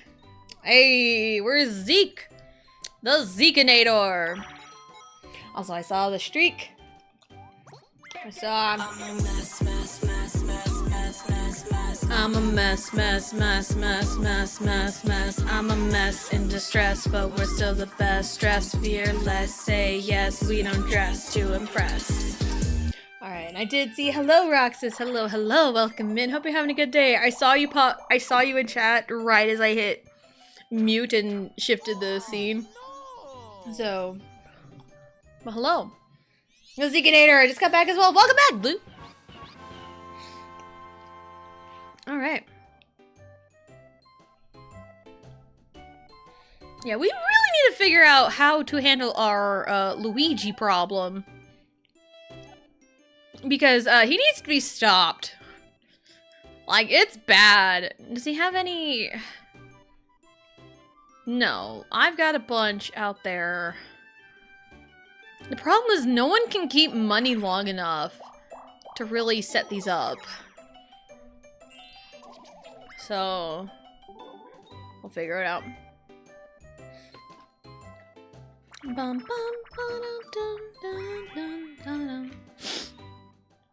Yeah, just kind of my brain went to, like, you know, Final Fantasy in a way, because I ranted about baseball earlier. But yeah, there's one particular part of Final Fantasy 16 that I have a prepared rant for, and it's gonna be amazing. It's gonna be great. I can say it now because maybe someone will forget by the time it happens and I already said something about it. I don't know.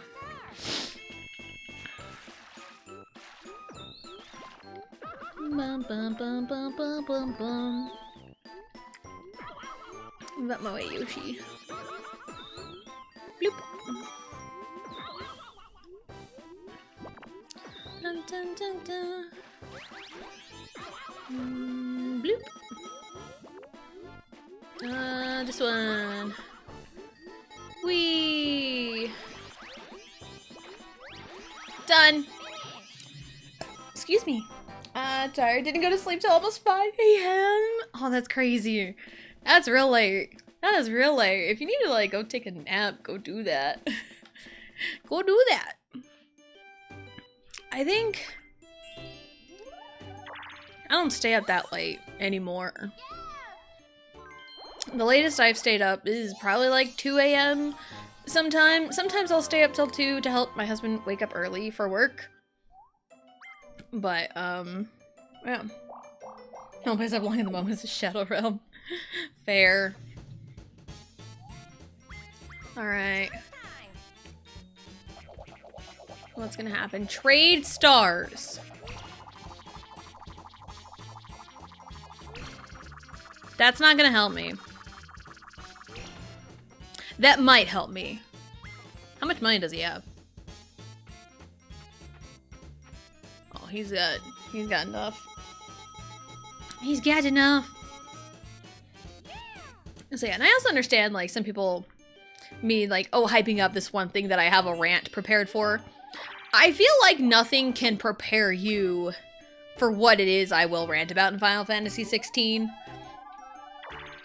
That's not the lack of minimap. I've said that so many times. I hate how 16 doesn't have a fucking minimap. I hate that so much. It drives me crazy.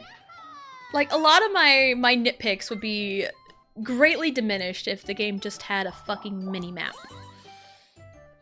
That's all I ever wanted. It's all I ever wanted. It's all I ever needed, yeah. So tell me where to go now, 'cause I want a mini-map. Burn out. Burn it. I just want a mini-map, guys. Pianta was awesome. Oh, with the freaking lazy Piantas and hoarding all the shine sprites and oh man. I go back to that. I remember making it a TikTok and posting it there. I go back to that sometimes. It's like, stop being lazy. You're hoarding all of the dang shine sprites. Help your town be better. It's like most of the dang shine sprites are in Delfino Plaza.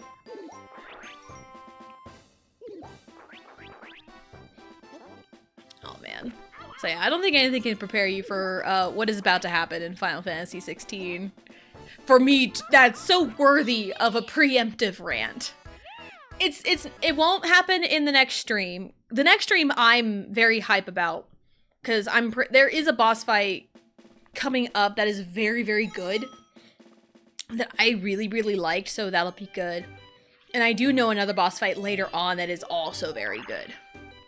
So, I'm looking forward to all that. But I also know sometimes, I'm playing rant. I know, crazy. Should y'all be Johnny forever? Just believe in Joe Hendry. Yes, just believe. I also know, sometimes if you hype up something that happens later in the game, it may, kind of induce, like, preconceived notions of, like, oh my god, it's gonna be hype, but then you don't like it, then it's...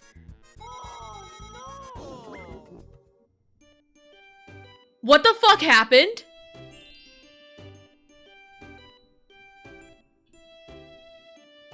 Did Mario just lose a star?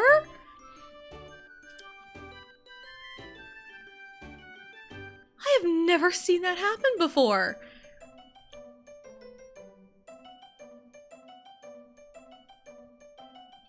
What?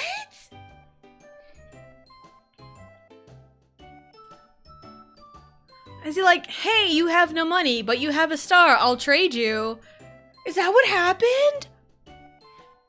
Holy crap. I didn't know he could do that. I did not know he could do that. That's crazy. I'm a mess, mess, mess, mess, mess, mess, mess. I'm a mess, mess, mess, mess, mess, mess, mess. I'm a mess in distress, but we're still the best. Dress fearless, say yes, we don't dress to impress. Da, da, da, da, da. Oh my god. Say his name and make a rant. I believe in the rant. Ready? But I know sometimes like you hype up something enough and you finally like get to that point, it may not be hypeful enough. I can understand the sentiment because like me and my husband were like scrolling through all the anime available on Crunchyroll last night just to kind of look around, and we just kind of point out some anime that like we've heard of here and there, and I pointed out Jujutsu Kaisen, and I've heard it's really, really good. I've heard Jujutsu Kaisen is really, really good. My husband is a little bit wary. I'm also kind of in that realm. Not like enough fully, but he's kind of wary of it because it is so hyped.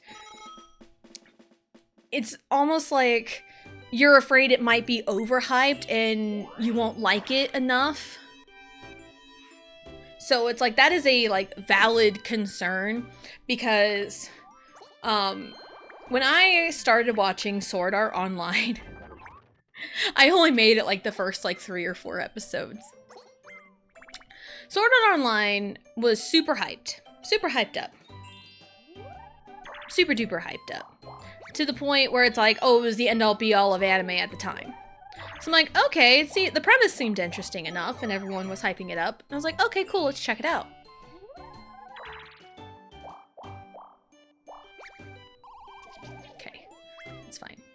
Fine. But when I checked it out, I was bored. And I know the rule of thumb is if you are not hooked in the first 3 episodes of a show, then it's not going to be for you. Give an anime or like a show 3 episodes, and if you're not hooked on it, then it's not for you. And Sword Art Online was not for me. I didn't really gravitate towards it. So it is kind of, I've seen clips of Jujutsu Kaisen, and also we have seen our fair share of the people on the internet just absolutely go nuts for butts over Gojo. which I also understand how that can be kind of a turnoff. Like, Gojo seems like a really cool cat. You know, I sounded very old just then, but hey. But we've both seen a lot of people hype up Jujutsu Kaisen. And I've also seen fans talk about it in ways that is kind of a turnoff, like the whole Maki versus Erza debate from like months ago. And it's like, you're the reason why some people would probably be turned off to the series, is because fans like that. So it's like, and it's like, I've heard it's good, it's just, you know, is it worth the hype? We don't know, and it's one of those, we gotta make the leap if we want to start watching it. You know, it's one of those.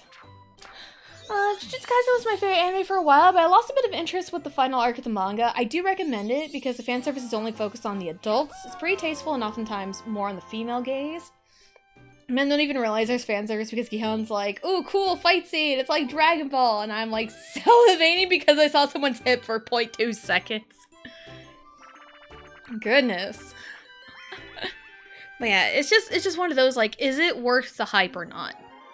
And it's like, and like we've watched our fair share of anime that has had loads of fan service. You know, we've watched our fair share. I mean, hell, we watched High School of the Dead. I'll put that out there. We watched High School of the Dead. Like, unironically, the story itself is good. And you really gotta just suspend your disbelief for all the fan service. The plot itself is good of High School of the Dead, and I've heard the manga's pretty good, too. But yes, we also are adults, and we also understand, like, hey, you know, it is a bit much, but, like, the plot of it was good, and that's what really what kept us in. Anywho. Make sword art offline. Got him! Watch a new season of live action One Piece show with friends. Nice, yeah, that came out today. We'll probably watch that this weekend when we have time. Because we watched season 1 and it was pretty good. Hi, Bowser. Do I like sweets? It is Riley's birthday today. She turns 5. She's 5 years old today, Bowser. Is that crazy? Isn't that crazy? I bet she would love this cake. I mean, she'll literally eat anything, so it's fine. But yeah, it's one of those we just gotta, like, make the leap. And I understand being wary of something that is super duper hyped up. But it's also, you gotta be the one to pull the trigger to get into it, and whether you like it or not is up to you. I mean, that's what happened with Squid Game, because I remember seeing Squid Game literally everywhere, and it was, like, super duper hyped. But then we were both kind of wary of it because it was so hyped up. But once we watched it, we understood the hype.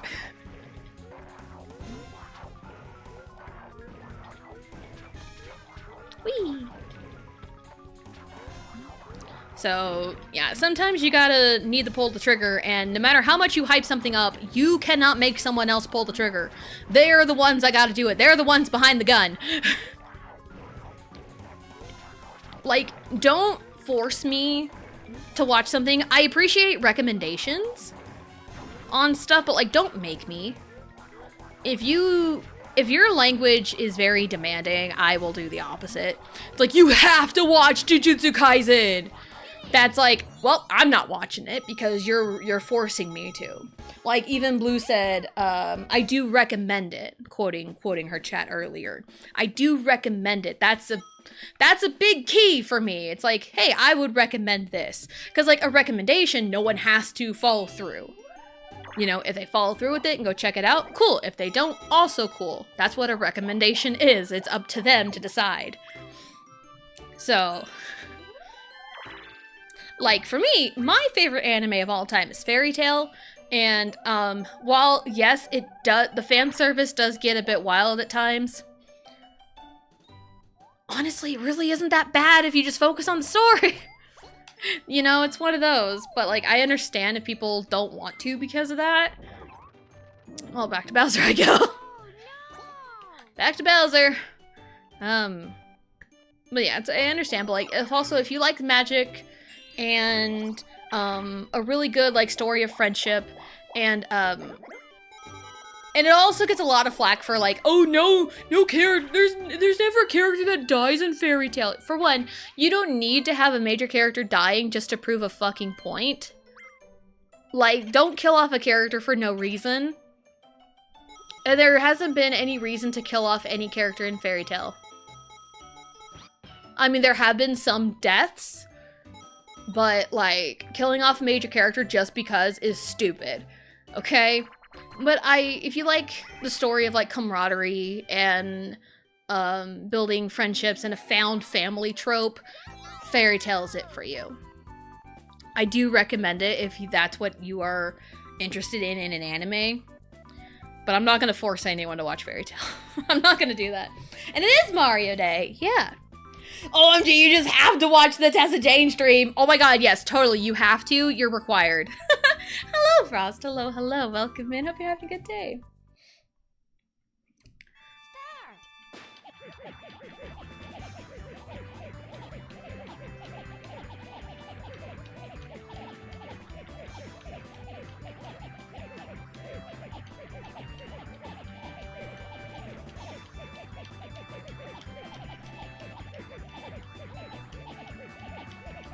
Had to find a good rhythm there. Sorry, I was focused. It is Mario Day. It is also my youngest child's birthday. Riley is 5. She is 5 today. That's crazy. And yes, I am also losing pretty bad. Don't worry about it. I got a plan. I need to get started on my plan pretty soon, or else we're gonna fumble. We're gonna fumble the bag pretty hard.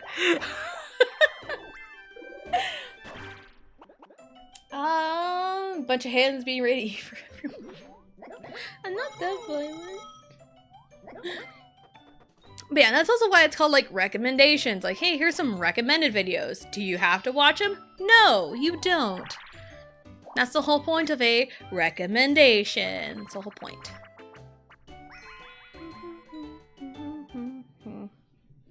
So yeah, it's like my favorite anime of all time is Fairy Tail. Do with that information as you please. I also have other animes that I like. Ouran High School Host Club is one I've watched at least 4 times all the way through. Soul Eater, I do recommend, even though the ending is shit and it deserves a reboot very badly. Because Soul Eater needs a reboot to follow it closer to the manga. It needs that super, super, super duper bad. Whee! And bloop! So, yeah, I do recommend Soul Eater if you're into, like, the spooky aesthetic. There's a whole, like, you know, kind of weapon system. There's Meisters and weapons. They pair up based off their wavelengths. Maka, female protagonist. She's a badass. Love Maka. Maka and Soul together are perfect. Death the Kid was always my favorite. Death the Kid was always my favorite.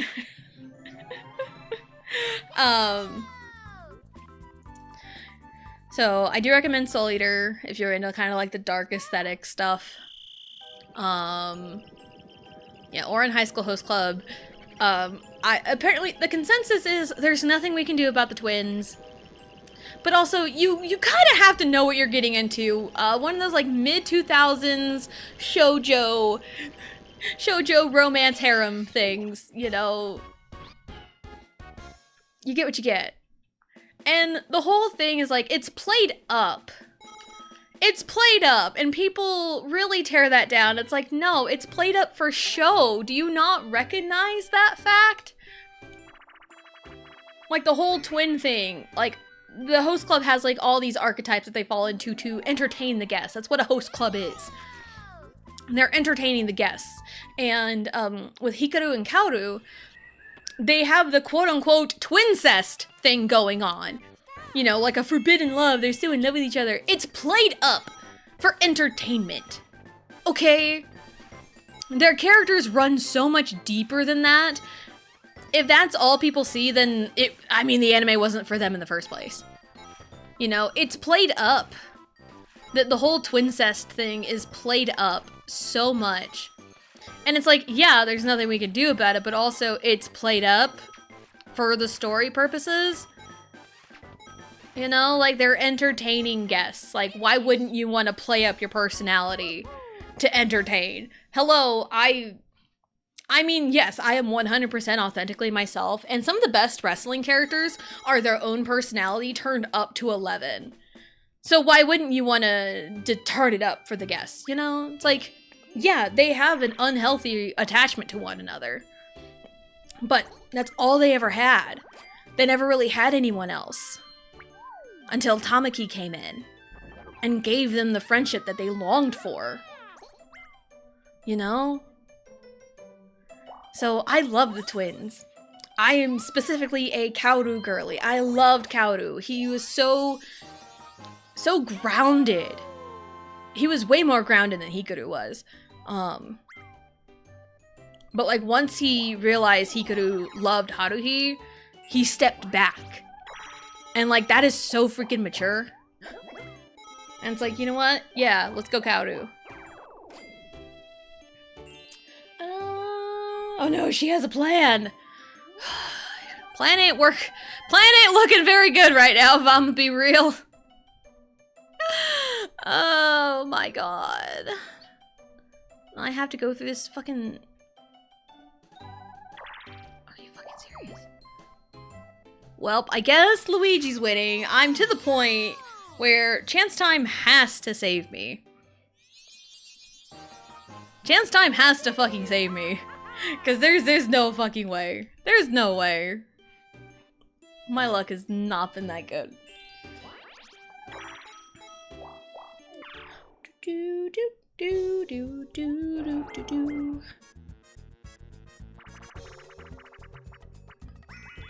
Bowser Chance Time. That's not the Chance Time I wanted. Can you have, like, give a star away to Bowser? No. Dude! What did I ever do to you? Man. Oh my god. So, what other anime have? Oh, one of the animes that we saw, Emotional damage! one of the animes that we saw on the list on Crunchyroll was called Murder Princess. It's 6 episodes. I watched it back in the day. I watched it. The premise is actually pretty interesting. It's only 6 episodes. Essentially, this princess and a bounty hunter swap souls, and the princess asks the bounty hunter that's in her body, it's like, hey, can you help? Because they're trying to stage a coup and I need help. TLDR. So, yeah, it's pretty interesting. Another one that is very strange and a rite of passage for like mid-2000s shoujo bonkers, Vampire Knight. Yes, I have watched Vampire Knight. I have watched it. I have 100% watched Vampire Knight. The openings and endings are really, really good. I will occasionally get one of the, I think the first ending stuck in my head sometimes. Because I like the waltz feel, the 3/4 time in the opening. Standard lasts 5 turns, procedures all red and blue spaces are doubly passed by Koopa Troopa, you get 20 coins instead of 10. Like, that's ever going to help me right now. Man, has anyone watched Vampire Knight?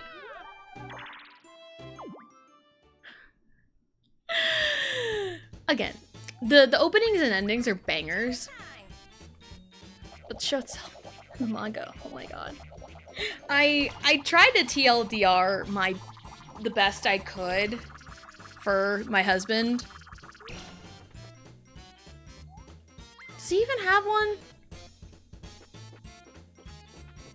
He does not! Oh my god, Luigi's doing everything he can to fuck me over. Anywho, Vampire Knight. Oh my goodness. So, you have Yuki, who is our main girl. is she the adopted daughter of the headmaster of this school that is like half human, half vampire type thing? Their daytime class has humans, nighttime class has vampires. Yuki's job is like kind of a guardian, to where her job as a guardian to make sure the vampires don't eat the humans. She's kind of like a vampire hunter, kind of. And her partner is Zero, who is turning into a vampire because he got bit by one a while back. And he is in love with Yuki, I'm pretty sure. And the other guy in this love triangle is, I think his name is Kaname? I think that's his name. He's vampire guy, like full-blood vampire guy. Full-blood vampire guy who has some kind of attachment to Yuki. And I think I saw somewhere that she kind of picks both at the end, like in the manga. But like, I think she primarily picks Kaname. Yeah, she primarily picks Kaname. Who... There's really weird lore around Yuki. Yuki ends up being a vampire, like full-blood vampire, and Kaname is her full-blood brother. She's like her brother, and they're in love. It's so weird. It's very strange. It's very strange. Oh my goodness. Yeah, Vampire Knight was kind of like a rite of passage for like, you know, mid-2000s shoujo love triangle vampire anime. Although it's really funny how my favorite I'm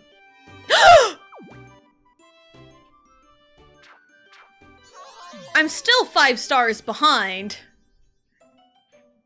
But that helps a little bit.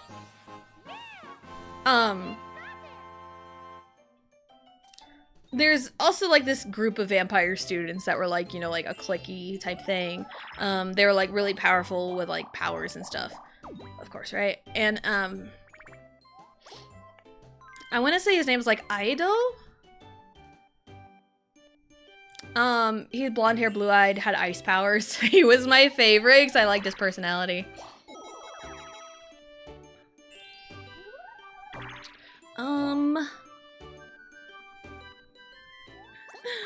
So, yeah, blonde hair, blue-eyed. Huh. Okay. Okay. You want food? Go get food. Go get you some food.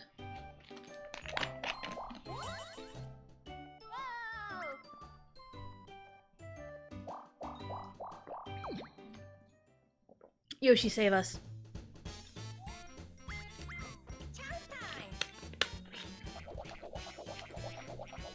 I mean, there's also a lot of anime that I had heard of and not necessarily have like watched or anything. Because like, there's one, I'm trying to like mid-2000s like shoujo. Here's a few that I've watched. I've watched Peach Girl. Oh my god, that one was insane. Peach Girl was crazy. A lot of drama.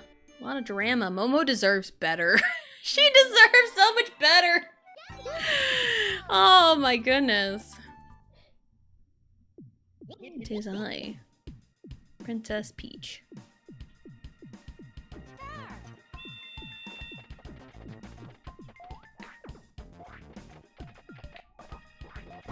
Pass to myself!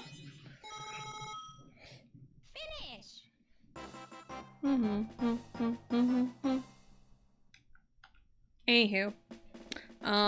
Yeah, Peach Girl I've watched. I know there's like some others, like Princess Tutu I've heard of, I never watched. I've heard of it. There's one called like Please Twins. I remember seeing, I've watched like maybe the first couple episodes of it, and I don't even remember any of it. Lovely Complex is one I've seen. That one's so good. Lovely Complex is really, really good. You got Risa and, oh shit, what's his name? Otani? Yeah, Otani. Love them. Reese is like, it's one of those, I think it's not necessarily like a problem now, but like back then it definitely was like a thing. That, you know, tall girl, short boy, unheard of. Unheard of when this came out.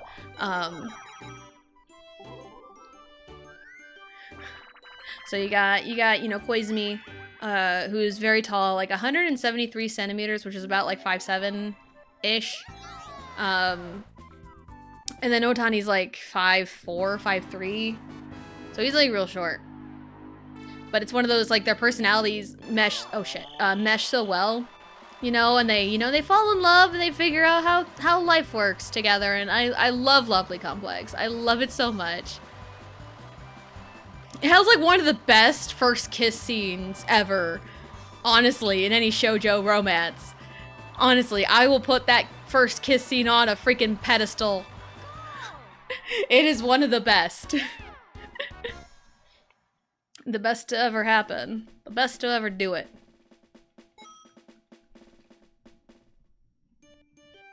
How many we got? Last 2 turns. We got 2 turns left.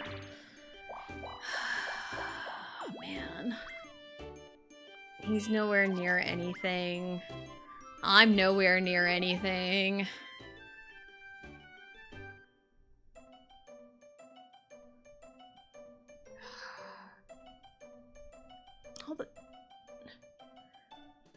I think I'm stuck. I think Luigi just freaking won.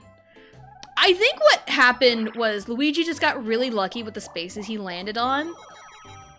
And everyone else landing on those spaces. I think that's kind of what happened. He didn't have a star. Damn it.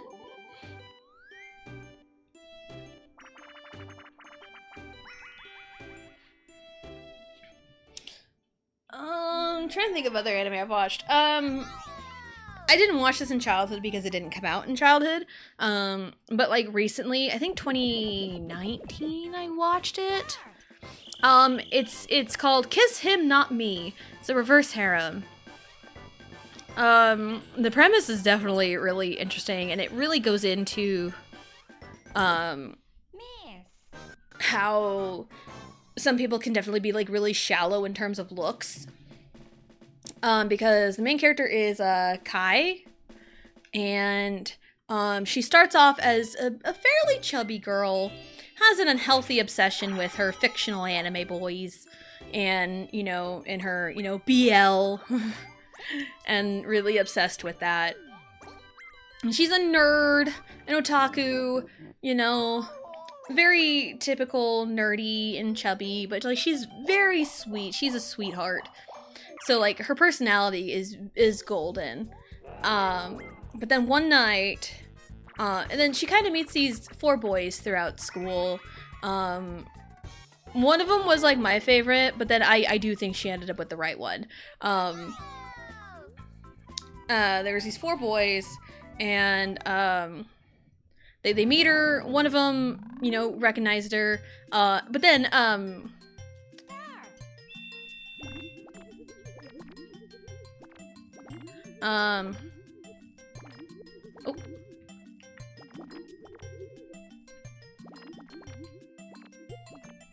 Pull that straight down. No.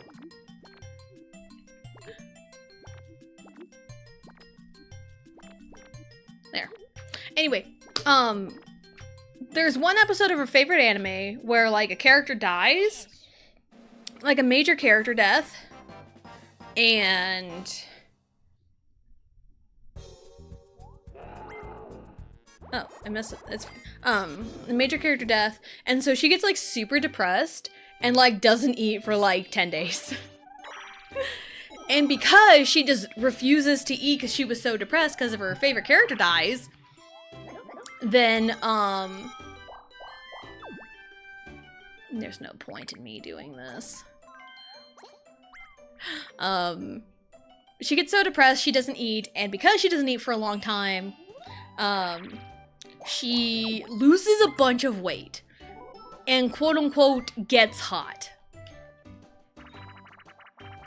So, and then because she gets hot, these boys notice her more. These boys are noticing her. One of them, however, like, the 3 out of the 4 did not recognize her immediately. The 4th one did. He recognized her, like, immediately. And then, like, later in the show, a girl comes into the mix, which definitely shakes up the reverse harem a little bit. Yeah, definitely shakes up the reverse harem a lot. But she ends up with, oh, what's his name, Mitsuki? He's the senior. He's like a year older. Like a year ahead in school. I lost, so it's fine.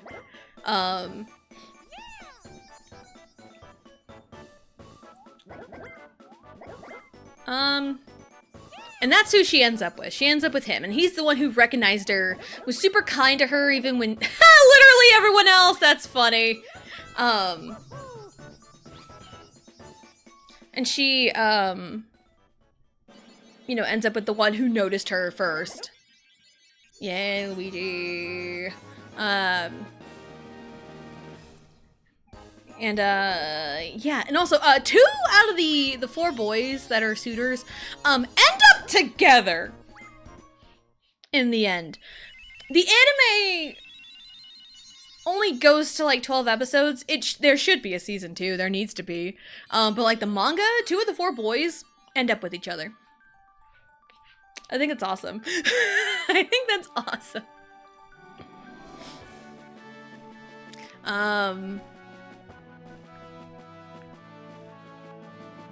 Bum bum bum bum bum bum bum bum bum do do do do do do do bam bam bam bam. So yeah, that's Kiss Him, Not Me.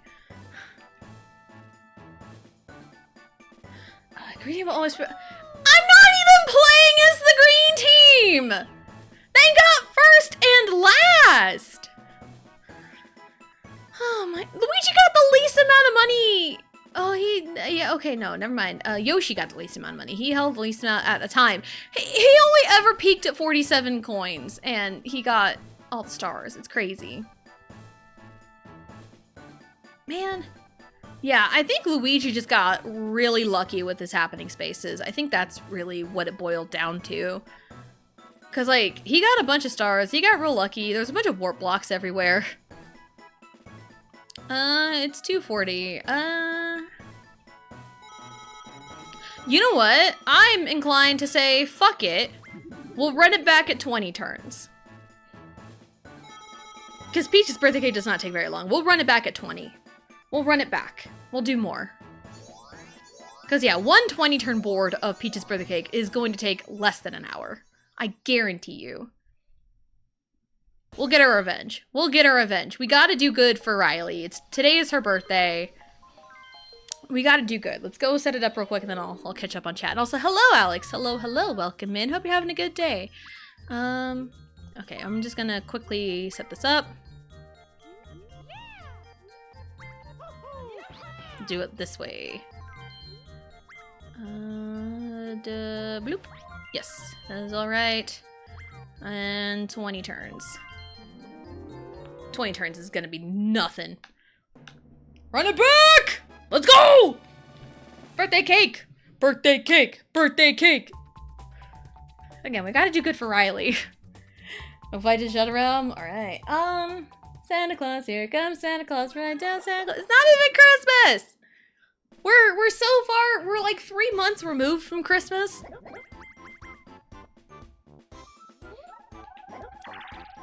We are so far removed from Christmas. All those reindeer pull out the reins. And there's our question of the day. What is your favorite cake? My favorite cake is chocolate cake with strawberry frosting. That is my favorite. What is yours? Cheesecake count? Yes, sure. And it is Riley's birthday. She's 5 today. She's 5. 5 years ago, she tried to kill me. I mean, I think at this time, exactly this time 5 years ago, I was fucking passed out. Cause, yeah, right after I had Riley, I was bleeding a lot, and then I closed my eyes and it was 4. And I had Riley at like 12:23 p.m. So, yeah, it's crazy. Crazy. Trying to think of like other anime I have watched. Hold on, we gotta redo the... Okay. There we go.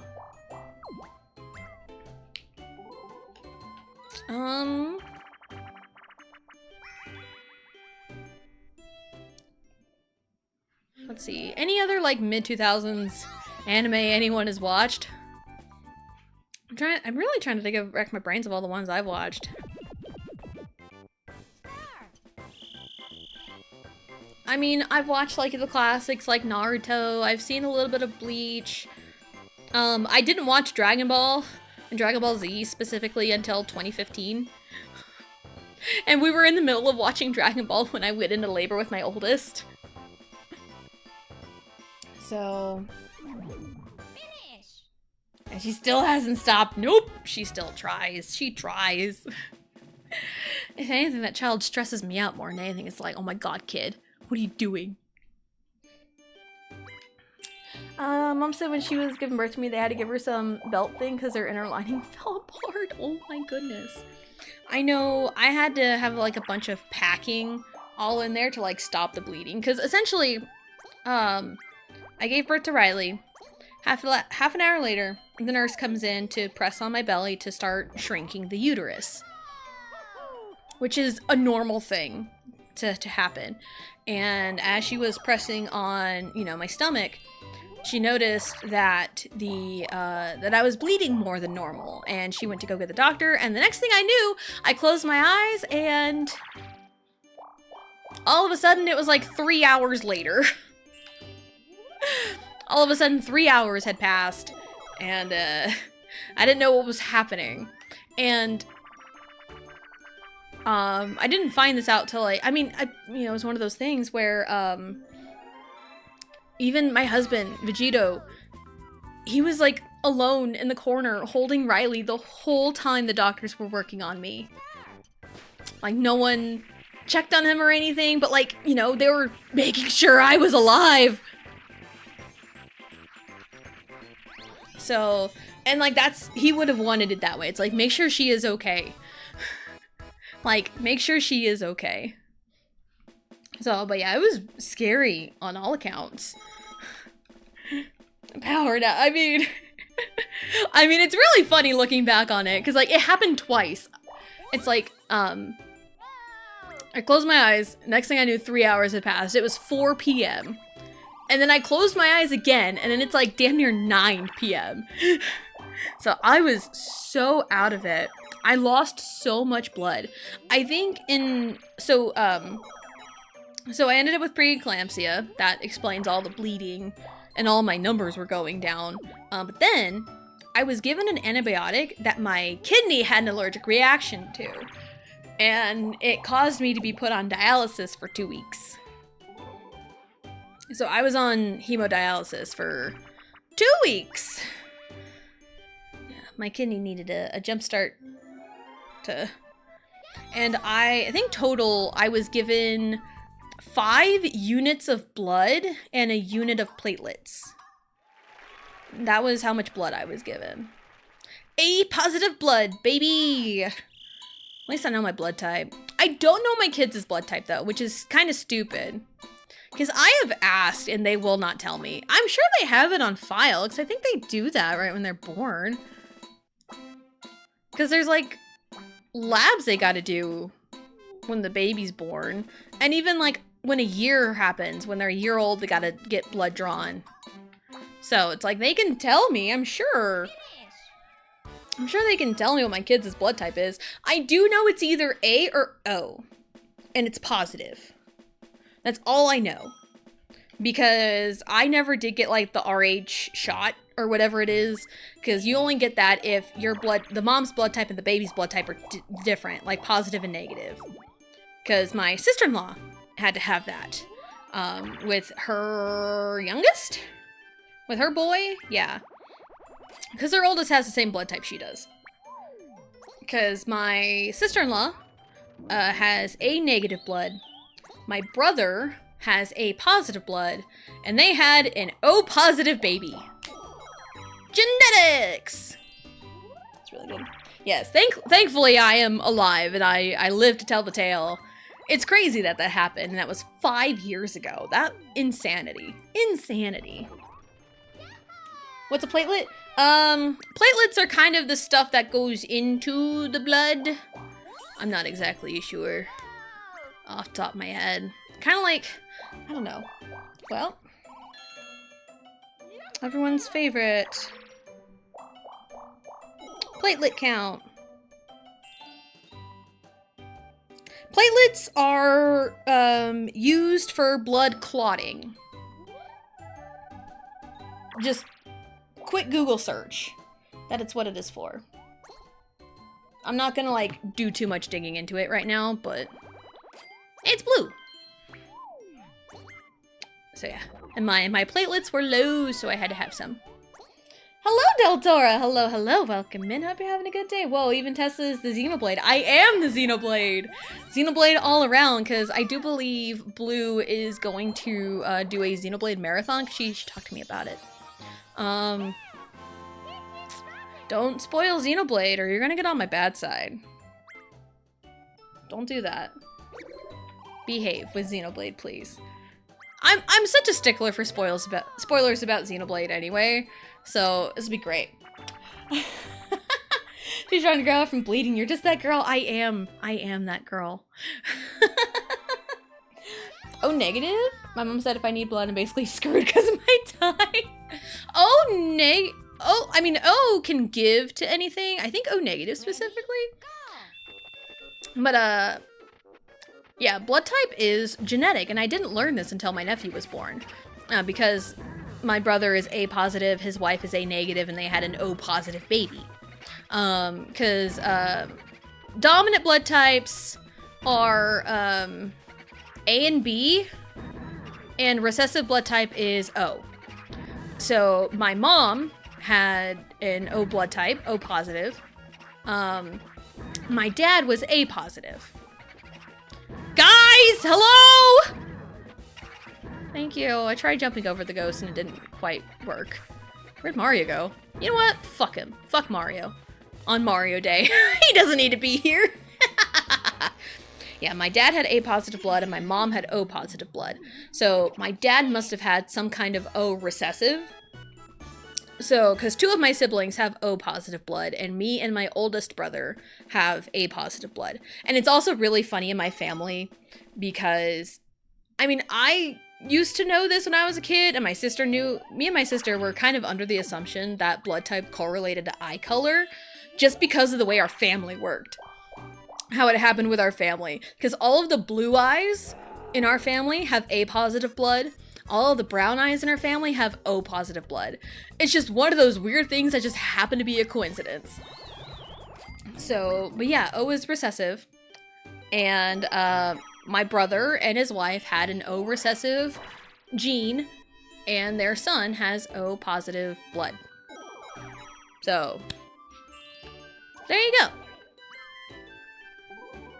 There you go. There's a little biology lesson for you. So both Allie and Riley are either A or O because Vegito's blood type is O positive. He's pretty sure it's positive. So it's either A or O for the kiddos. I know that much because genetics. You build yourself a Punnett square and you can either get A or O for my kiddos. Because I have an O recessive and all Vegito can give is O. So, yeah. I mean, that's how you get AB blood, is an A and a B come together. That's how you get AB. Can I spoil food? Spoiling food is bad. Spoiling anything is bad. Tessa gets me. I do get you. Yeah, because I was a very bad strickler for spoiling Xenoblade Chronicles, as me and my husband love to call it. Inside joke. Xenoblade Chronicles.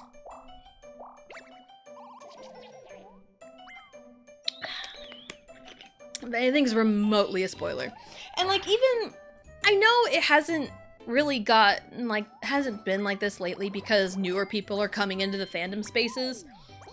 And some of the newer people aren't very aware of the Xenoblade spoiler etiquette that has been established since the beginning of Xenoblade Chronicles. There's code names for specific spoilers. Like, there are 7 party members in Xenoblade 1, but the 7th party member is a major spoiler. And so they are referred to as 7 if you're just talking about them lightly. You know, it's like, oh hey, someone's party composition could be made of like Shulk, Reyn, and 7. Or like Sharla, Melia, and 7. You know, and a major spoiler point for Xenoblade 2, the big spoiler point is Catalyst. I believe that's what it's called, referring to a specific thing that happens in a certain chapter that is revealed. Their name is Catalyst to keep hidden spoilers. So I've seen that float around. So it's like there's like code words for specific spoilers because a lot of people in the Xenoblade community are super protective of spoilers, and I love that about the community. I know a lot of newer people in the fandom spaces that aren't sure how to really spoiler etiquette themselves. Yeah, I don't know, man. But it's like, I understand newer people coming into the spaces, but also it's like, if the rest of the fandom, the community, has specific spoiler protections in place, respect that. Please. That's all I ask. That's all anyone could ask for. A and B make baby! Baby! And bloop. And da bloop, da bloop. Do, do, do. And jump, jump, jump. I made it. Oh. Boo. Oh, dang it. Come on.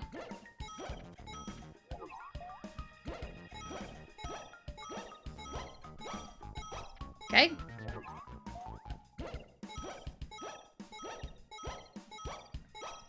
Oh, couldn't get that last one. Oh, well, it's fine.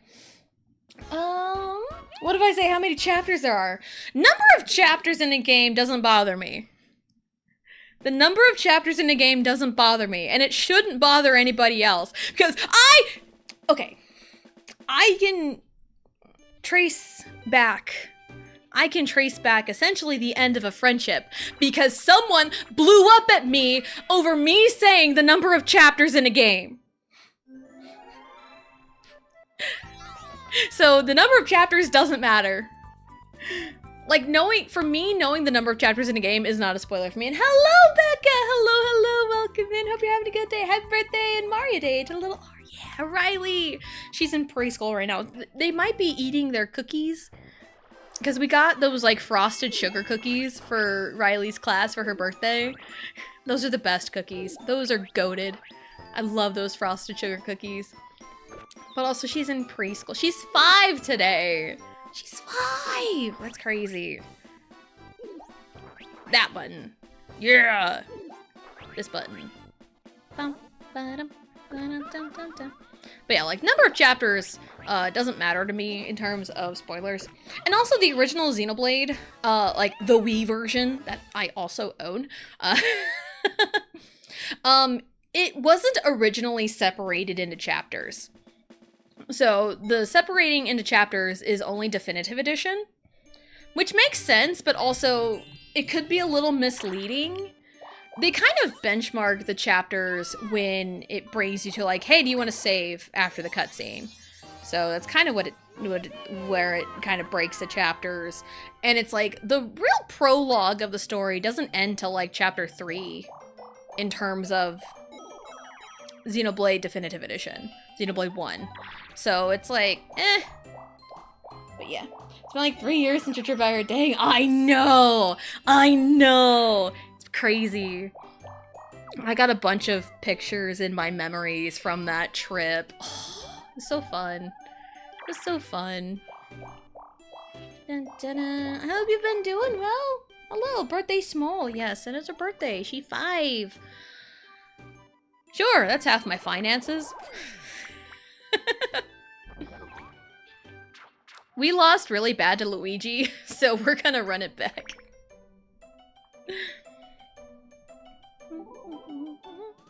But yeah, since Xenoblade 2, the Xenoblade games have been broken up into chapters.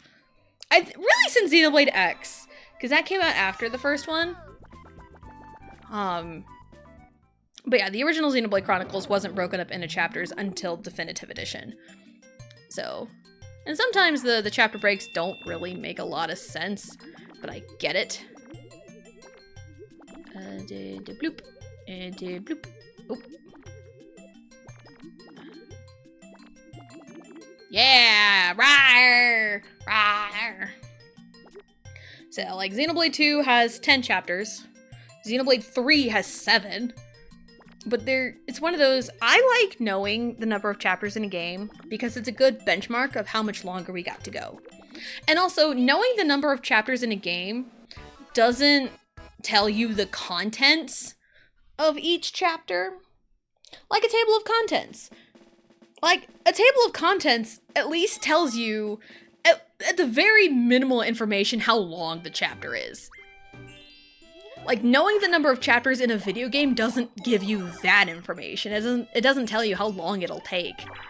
The only thing that will tell you how long is, like, go to howlongtobeat.com. It's like, how long to beat Xenoblade Chronicles? And it'll probably tell you, like, 80 hours. Completionist, like, over 100. So, yeah, number of chapters in a game does not bother me whatsoever. And it shouldn't bother anybody, but I've lost a friend over that. And it's one of those, I don't think it was like that situation specifically that made me lose this friend, but I can trace it back to that incident, and that happened 2 years ago.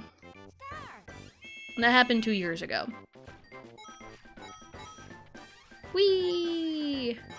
Because it started with that, and then they never really talked to me much after that. And a few months later, they blocked me and banned me in their chat for like something I apparently said on stream that they got offended by.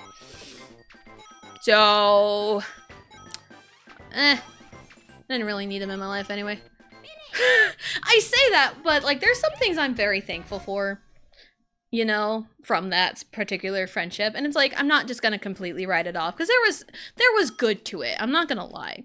And I do miss the good. It's one of those, it really devolved into a lot of bad things happening and kind of, you know, seeing some true colors from my perspective. So, but yeah, sometimes friendships run their course. You know, that's really all I can say. Sometimes they run their course, and sometimes you just gotta let things be.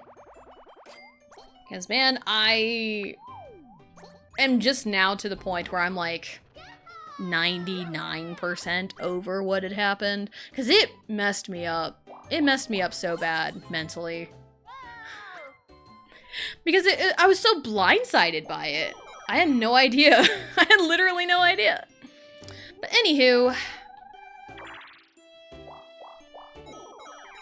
Mario Party. We're trying to beat Luigi this time because he kicked our asses. He kicked our asses. I'm not in charge. I can put the controller down. Of course, when I'm not in charge, I can pick out. Oh, I couldn't. I wasn't paying attention. It's fine. It's fine. I'm not in charge anyway. But yeah, Mario Day. I did mention earlier, there is an activity. There's like a family day at the school at like 5 o'clock this evening. And it's like Mario themed. It's something about like Mario Kart, building cars and racing them. And there's also a book fair that's going on. You can get some books and everything. So that'll be really, really fun because we're gonna take Riley. We're gonna take Riley to it. And hopefully it's fun. I have never even been to one of the family nights they've had at the school. They've had them occasionally, But it's like, nothing really, like, warranted for us to go. But this one, it's Riley's birthday. They're doing a Mario-themed thing. So it's like, sure, let's take her out and let her have some fun. Hopefully. Hopefully it doesn't suck. That's like my... It's not really a fear, but I worry about that. I worry it's going to suck. I do worry it's going to suck. Because, like, I don't know, man. I've had my beef with, like, the school and, like, the community at times. Because it's like, we have been looking to move for a while. It's just, we don't even know if it's in the cards, let alone the deck of cards that we've got. So, because, like, I've had my beef with the community. Because, like, this last basketball season was awful for Allie. She has had some rough sports coaches. Her best coach was 2 years ago, Coach Pitch. The coach she had that year was the best she's ever had, just any kind of coach, period. Because he went over, like, all the fundamentals for baseball, you know, all the fundamentals, went over everything, worked with the kids very well, and, like, I watched all those practices, and they had, like, different stations for everything, working on different things, again, working on those fundamentals, which is missing so badly in kids' sports. They just look for who has the most talent, and that's it. Where you can build talent from the fundamentals. So, but hopefully both kids have good coaches, because I do believe Riley is old enough for T-ball this summer. And that's exciting. That's also, it's exciting and also a little worrisome. Gimme. Yay. I think Riley will be okay, because it's T-ball. T-ball is supposed to be really cute and adorable, and Allie was in fast pitch softball last year. Hooah! Oh, didn't mean to grab that one. It's fine. Grab 2 in the time he got to get 1.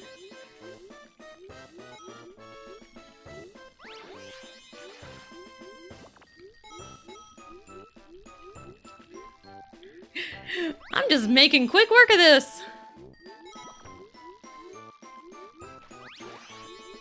Block him. Block him. No! I couldn't block him. It's fine.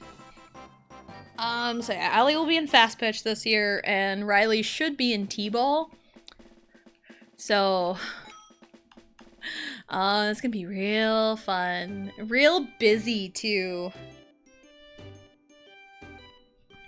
Be real busy because fast pitch is usually Monday, Wednesday, Friday. The schedule varies. Sometimes they have 2 games a week, sometimes they only have 1. I don't think they ever had like 3 games a week, but like the game days will be on Monday, Wednesday, Fridays, and then T-ball and coach pitch are on Tuesday, Thursdays. So we're gonna be pretty busy this summer. At least in June, because that's like the bulk of summer ball is in June. Gonna be real busy this June. But that's June. This is now. Spring break is coming up this week. Excite. I am excite.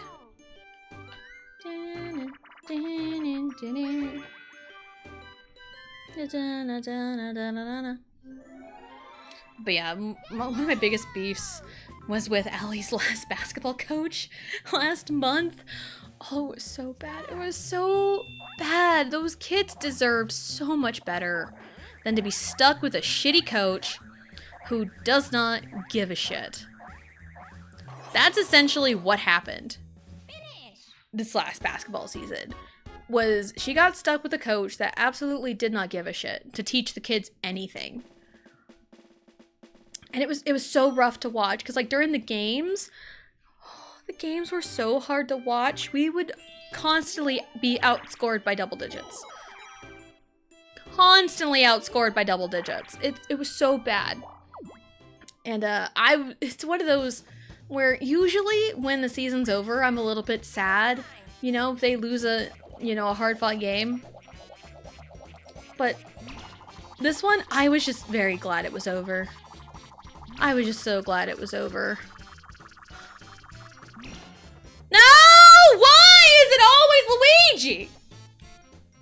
Dude, I don't want to give away my money. I worked hard for that. Come on.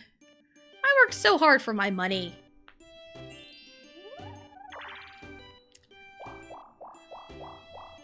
I swear if he just fucking goes on a rampage again. Anywho,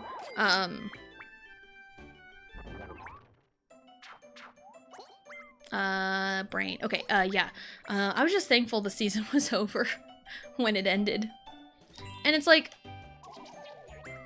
Allie learned a lot more about basketball from the things I was working with her on, rather than her coach. And I'm not a basketball person. I don't really know I know a lot of the basics for basketball. I know a lot of the basics. You know, it's like I could probably coach a team of kids, but like I don't wanna. It's like one of those, maybe I have to, just to teach these kids fundamentals. Because there was another team, like each team was separated by color. Allie was the blue team. Oh, what the fuck? Anyway, Allie was on the blue team and there was a black team. They were like the supreme overlords of the season. It was bad. They won the very first game we played them. They put up 50 points on us. 50 on us. And there was hardly any teamwork on that team. It was just a team full of like first round draft picks. A team full of the best of the best. At least like the second time we played them. They may have scored a bunch of points on us, but they missed all of their free throws and we made all of ours, so yeah. But like, is that really any kind of bragging right at all? But anywho. Yeah, it was just so rough in that basketball season because like those kids deserve so much better. Like the talent was there. It wasn't honed in well enough because like the games, like there was no plays. There were no set plays for anything. It was all just let the kids do what they wanted. Of course, so as soon as he gets my money, he just freaking blows it everywhere.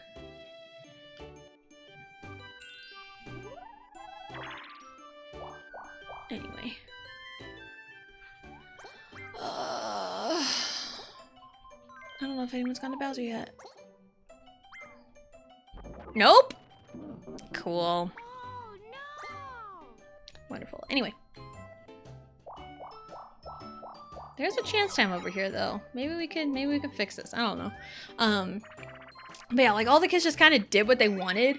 And Vegeta was able to go to one game with, you know, his work and everything. He was able to go to one game. And he even noticed this from kind of early on that like Allie was like the best ball handler on her team and it wasn't even close.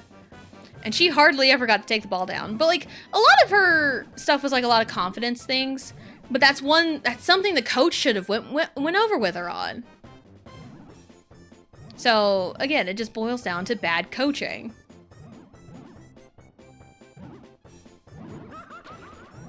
So, and also,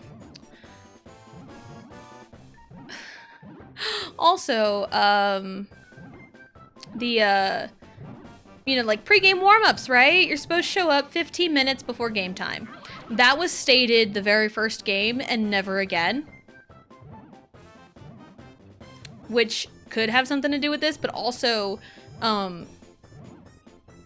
there was girls constantly showing up, like, literally the start time of the game and not 15 minutes earlier like you're supposed to. And the warm-ups were just shooting around. No going over layups, no practicing plays, no nothing. It was just, they just kind of did whatever. There was no structure at all to that team. And even one of the girls quit. She played one game and decided, I don't want to do this anymore, apparently, and just quit. And like, we were also constantly stuck with only 5 players, so 5 players had to play the entire game. There was one game we had 4. One game we were running 4 the entire time. It was so sad. Like, nobody cared. None of these parents cared to get their kids on time. The coach didn't fucking care to teach these kids about basketball. It just was just a slew of not caring, and I hate to see that. And it's like, I've had my fair share of, like, rough coaches, but I never had anything quite like that before. So, and it's like, it's small town bullshit, I can tell you that much. I hate small town bullshit. I've been there, done that, got the t-shirt. So, like, even if we move to, like, a different small town we're looking at, we might face the same thing. Who knows? It's just, I hate seeing my kids suffer because of things out of their control. You know? I really don't want to see that. Because, like, I've been through it. I've had crappy coaches. And also, my parents were Little League coaches for years, so I understand good coaching. They were some of the best because they taught fundamentals. Just take my fucking money. So they taught fundamentals first and foremost. And that's what made them good coaches. I need, like, to get rich quick, like yesterday.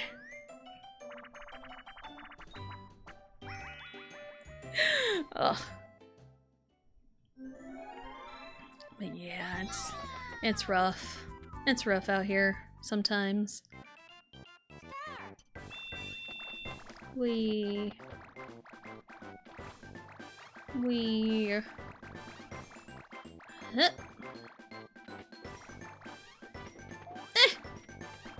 Oh, come on. Did we do it? We did it. Yeah! Peachy! Anywho, I'm out of money. I don't have any money. Last 5 turns. Alright, once again, standard last 5 turns procedures, all red and blue spaces are double to land on the same— Nope, that's the wrong one. Standard last 5 turns procedures, all red and blue spaces are double if passed by Koopa Troopa, you get 20 coins instead of 10. There we go, we did it, fixed it. Fixed it. I wish I had money. Can you, like, land on chance time and give me money? That'd be fantastic. I would love that so much. I don't even see what he rolled.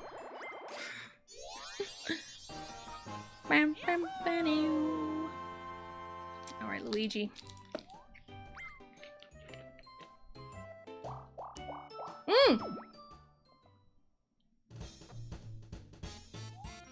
Give me money, Luigi, please! Please. You are the bestest Luigi that ever bested.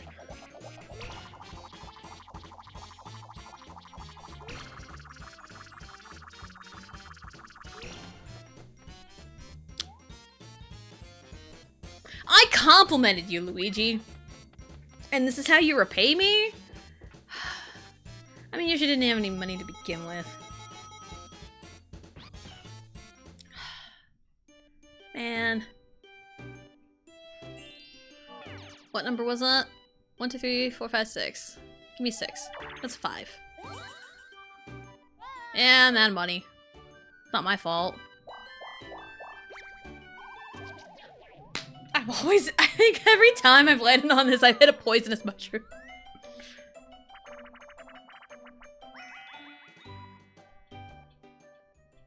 I got no money.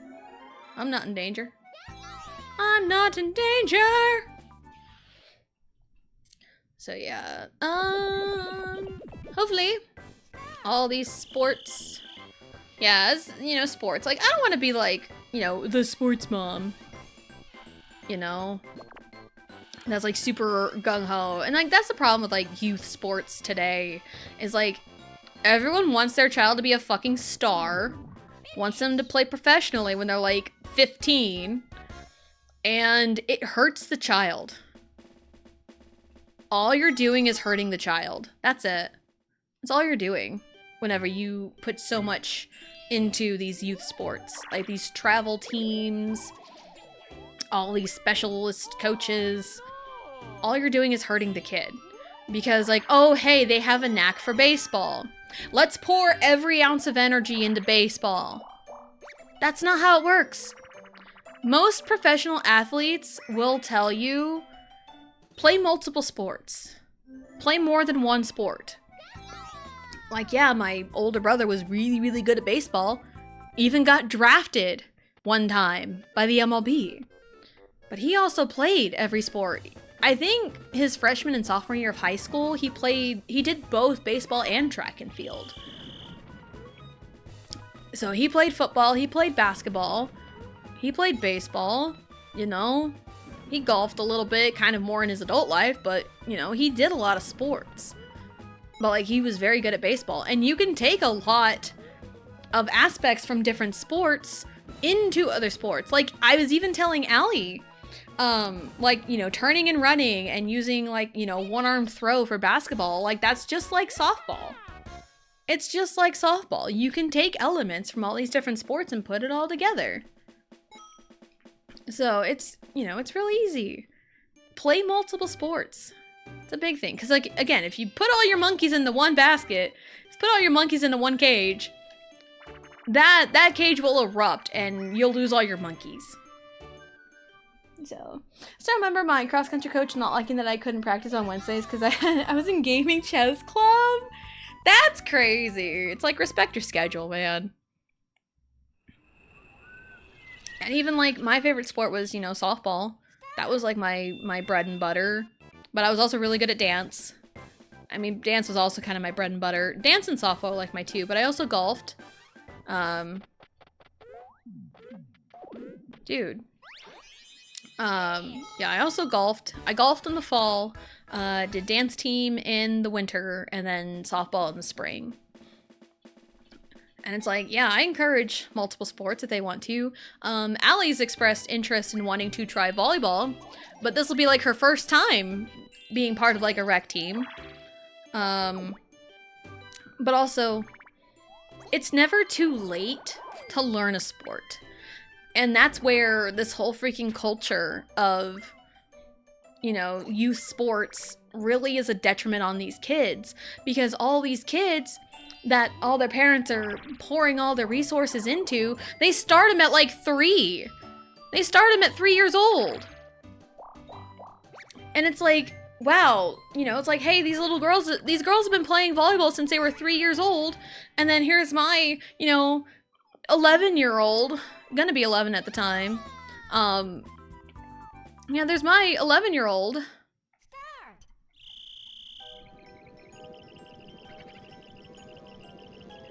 Yeah, there's my 11-year-old at the time that'll be like just starting to learn the rules and the fundamentals of the sport.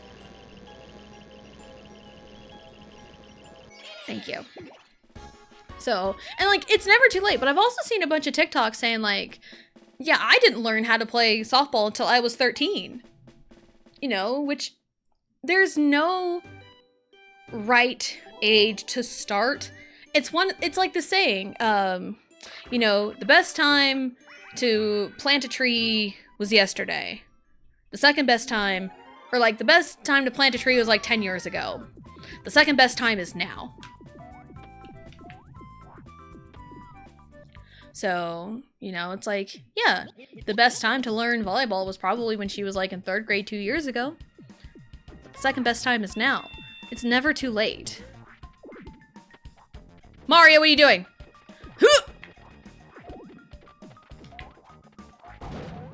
Did it. Anywho. So, yeah, the whole freaking culture around youth sports is so insane. It's like, yeah, Allie's got a talent for both basketball and softball. I think she likes basketball more, and I would love to even find the resources for, to help her hone her skills. But also, I want her to try different things, and maybe she might end up really, really, really liking volleyball. Who knows? So, But also it's like, throw different things at the wall, see what sticks, and if it doesn't stick, don't do it. Like, wrestling. We tried Allie in wrestling like 3 years ago. Didn't really stick with her. Didn't really do her wonders. Also bad coach. It just really didn't feel right for her. So we were like, we're not gonna do that again. We're not gonna do that. So she didn't do wrestling, but I think the next year she wanted to do basketball. So it's like, okay, we put her in basketball and she really loves it. Parents tried me in soccer when younger. With ADHD, I just chased butterflies instead of all. Yeah. Yeah, that's usually how that goes. And it's also kids. Let kids be kids. I love watching T-ball.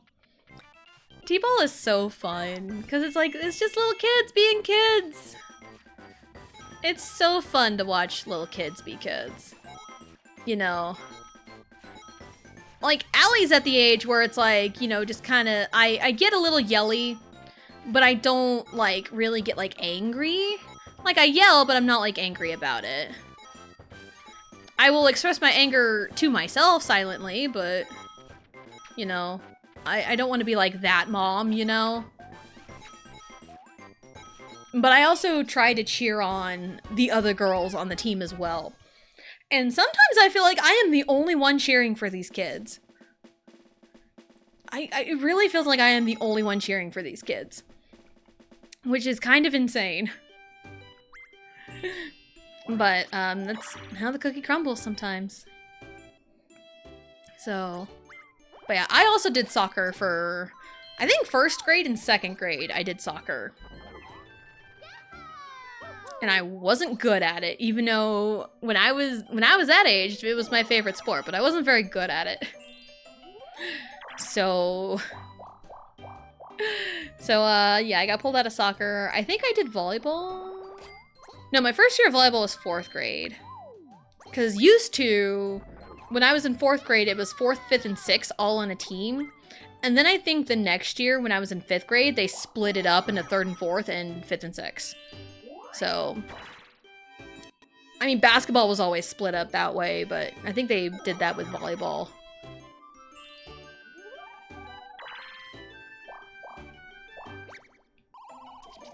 Every time without fail!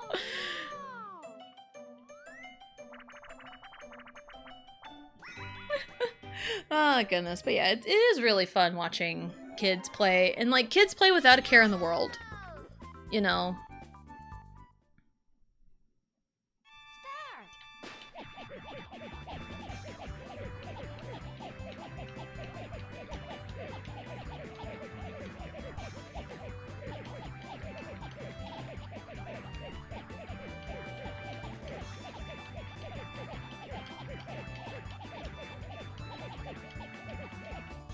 Let's go! Yeah! Okay, so I break a tie now. So this is close. This is cutting it down to the wire here.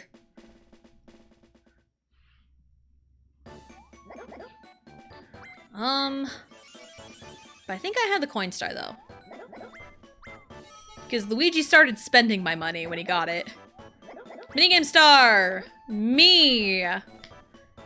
If I get the coin star, I win. Coin star! Both of us! Cool! Cool, we're good, we're good. Happening star! Green team! So, yeah, I won by 10 coins. I won by the minigame! I really hope my math is right. Yeah! We did it! We do have ads coming up though, I'm sorry. That was coincerting just a little bit. We almost lost to Luigi again. No, we pulled it out this time.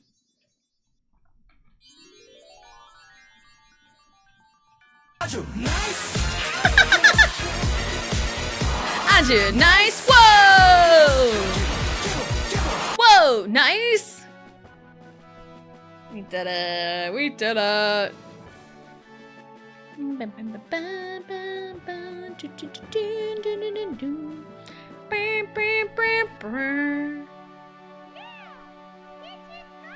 Yeah, Peachy's got it. I am the superstar on my own birthday cake, bitches. Take that, Mario. Yep, 10 coins. We won by the minigame. Number of coins collected in minigames. I had that by a long shot. Look at that. 99. Okay. I thought I broke 100, but I guess not. They had fun. I had the least, of course I did. You know, that was kind of crazy and very close. Best Mario day ever. Let's go. So, hey, guess what? We did 70 turns total today. 70 turns in Mario Party today. Craziness. Epic, yes. Cause it's like, we finished 50, like, half an hour ago. Or like 40 minutes ago? I think 40 minutes ago. We finished the 50 turn 40 minutes ago. I'm like, you know what, let's run it back. Hi, Mario Day. Hello, Cloud Shadow. Hello. Welcome in. Hope you're having a good day. All right. You know what? Let's go. Let's go. But yes, happy Mario Day. Proud of you, Tessa. Thank you, Blue. Thank you. Thank you. So that's crazy. I know one of these days, I think it'd be really fun. Hey, the raid. Hello, Cloud Shadow. Hello. Coming in with the raid. Is it good timing? I don't know, because we're about done. I do need to wrap up in like the next 15 minutes, but hey, it's fine. Hello, welcome in, raiders. Let the Undertaker gong be done. I need to figure something out. I feel like I've tried to shorten the clip. Like, I feel like even the gong itself would be enough to know, like, hey, you're being raided. But hello, raiders, welcome in. My name is Tessa Jane. I am a variety streamer, and today was Mario Party. Mario Party 1 on Mario Day, and we did Peach's birthday cake because my youngest child turned 5 today. Yes, leave it to me to have a child on Mario Day. And her favorite character is Princess Peach. She loves Peach so much. And so I played as Peach on Peach's birthday cake today in honor of her birthday. But hello, how was your stream? What were you up to? Hopefully everything is wonderful. But yeah, sadly, we are going to wrap up here in a little bit. Let's see. Schedule for the week. Tomorrow is Wednesday. That's it. That's a tweet. No, tomorrow's Wednesday. Tomorrow's Pokemon. We've been doing Pokemon Legends EA. We're in the DLC, and I've just been kind of iffy on it. I don't know. I might post a question up in the Discord. It's like, I like the story of the DLC and like all the story beats of the DLC, but it's just a slog to get to those story beats. So I don't know. I might post a message in the Discord about maybe like not doing it, or just I don't know. Cause like I have things I can pivot to. I have things I can pivot to. I can play Fire Red Leaf Green if I wanted to. We bought Mario Tennis Fever over the weekend. I can do that. Because the caveat to Vegito buying it for me was that the very first time I play it will be on stream. That was the caveat to it. So we can do that, and I know there's like single player modes for that. So it'll give me something to do, maybe a little bit more interesting. So it's just one of those where it's like, I don't know what to do. And I'm sure a lot of people like really wouldn't care. They just want to see me have fun. So maybe I'll post a question, but it's also like, I hate just leaving a cliffhanger on ZA. You know, I hate doing that, but it's like, and I liked the story, but it's like, it's such a slog to get to the story beats. All I know is tonight, Peach is gonna go one-on-one with the Undertaker! Fun. Yes. I play Mario Party 5. Nice. Although, this is a joke. Halfway a joke. We don't talk about Mario Party 5. For me personally, Mario Party 5 is cursed. Mario Party 5 is cursed for me. A lot of it is my game disc is so scratched up. It is so prone to crashing and disc read errors. It's so cursed for me. I'm doing a great job yapping. Give me like 2 minutes. No, we're good. It's fine. So yeah, Mario Party 5 is just so cursed for me. But yeah, so tomorrow we might do a Pokemon Fire and Leaf Green. We might start a playthrough of that. Because me and my husband beat the Elite Four. Fire and Leaf Green, because we were playing together. He was playing Fire Red, I was playing Leaf Green. My Hall of Fame team was insane. It wasn't cracked insane, but it's insane like a hodgepodge group of Pokemon, which is usually how my Pokemon playthroughs go. Or we can start Mario Tennis in honor of Mario Day today, I guess. We'll see. Again, I might post a question in the Discord about it. Might get some opinions on it. I'm not sure what to do. I'm at a standstill because I've been playing Pokemon ZA since December. And I also know I'm going to be on Final Fantasy 16 for a while too, because I started those at the same time. So we've been kind of in this like same old cycle for a while. So I think I need some variety because I am a variety streamer. Variety is the spice of life, they say. Anyway, so we might do something different tomorrow. I don't know. We might replace it with Fire Leaf Green, or we might do the Mario Tennis Fever. I don't know, because I was excited for a brand new Mario Tennis game, because it looked really interesting to me when in the Direct. Why Mario Party 5 is cursed? Mario Party 5 is also my least favorite Mario Party. And it's my least favorite, and I understand why people love it. You know, it's a me thing. It's 100% a me thing. It's like, I love the minigames in Mario Party 5. I can sit all day long and play a bunch of minigames in Mario Party 5 and be totally content.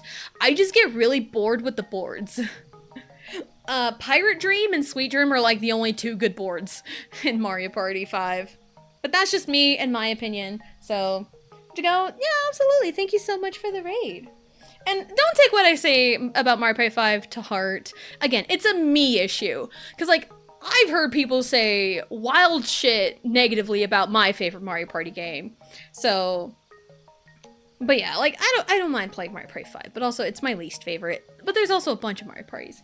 Had the mic add-on? 6 and 7 had the mic. I do have the mic, but, like, with my setup, I can't realistically use it. I would love to. I would love to do that, but like with my setup right now, I can't. So yeah, lunch balance, whatever. I got a freaking message about lunch balance. All right. 70 turn Mario Party 5 board tomorrow? No. No. What should I rate? I mean, we could probably do something about 70 turns. Mitcha, that candy, sassy.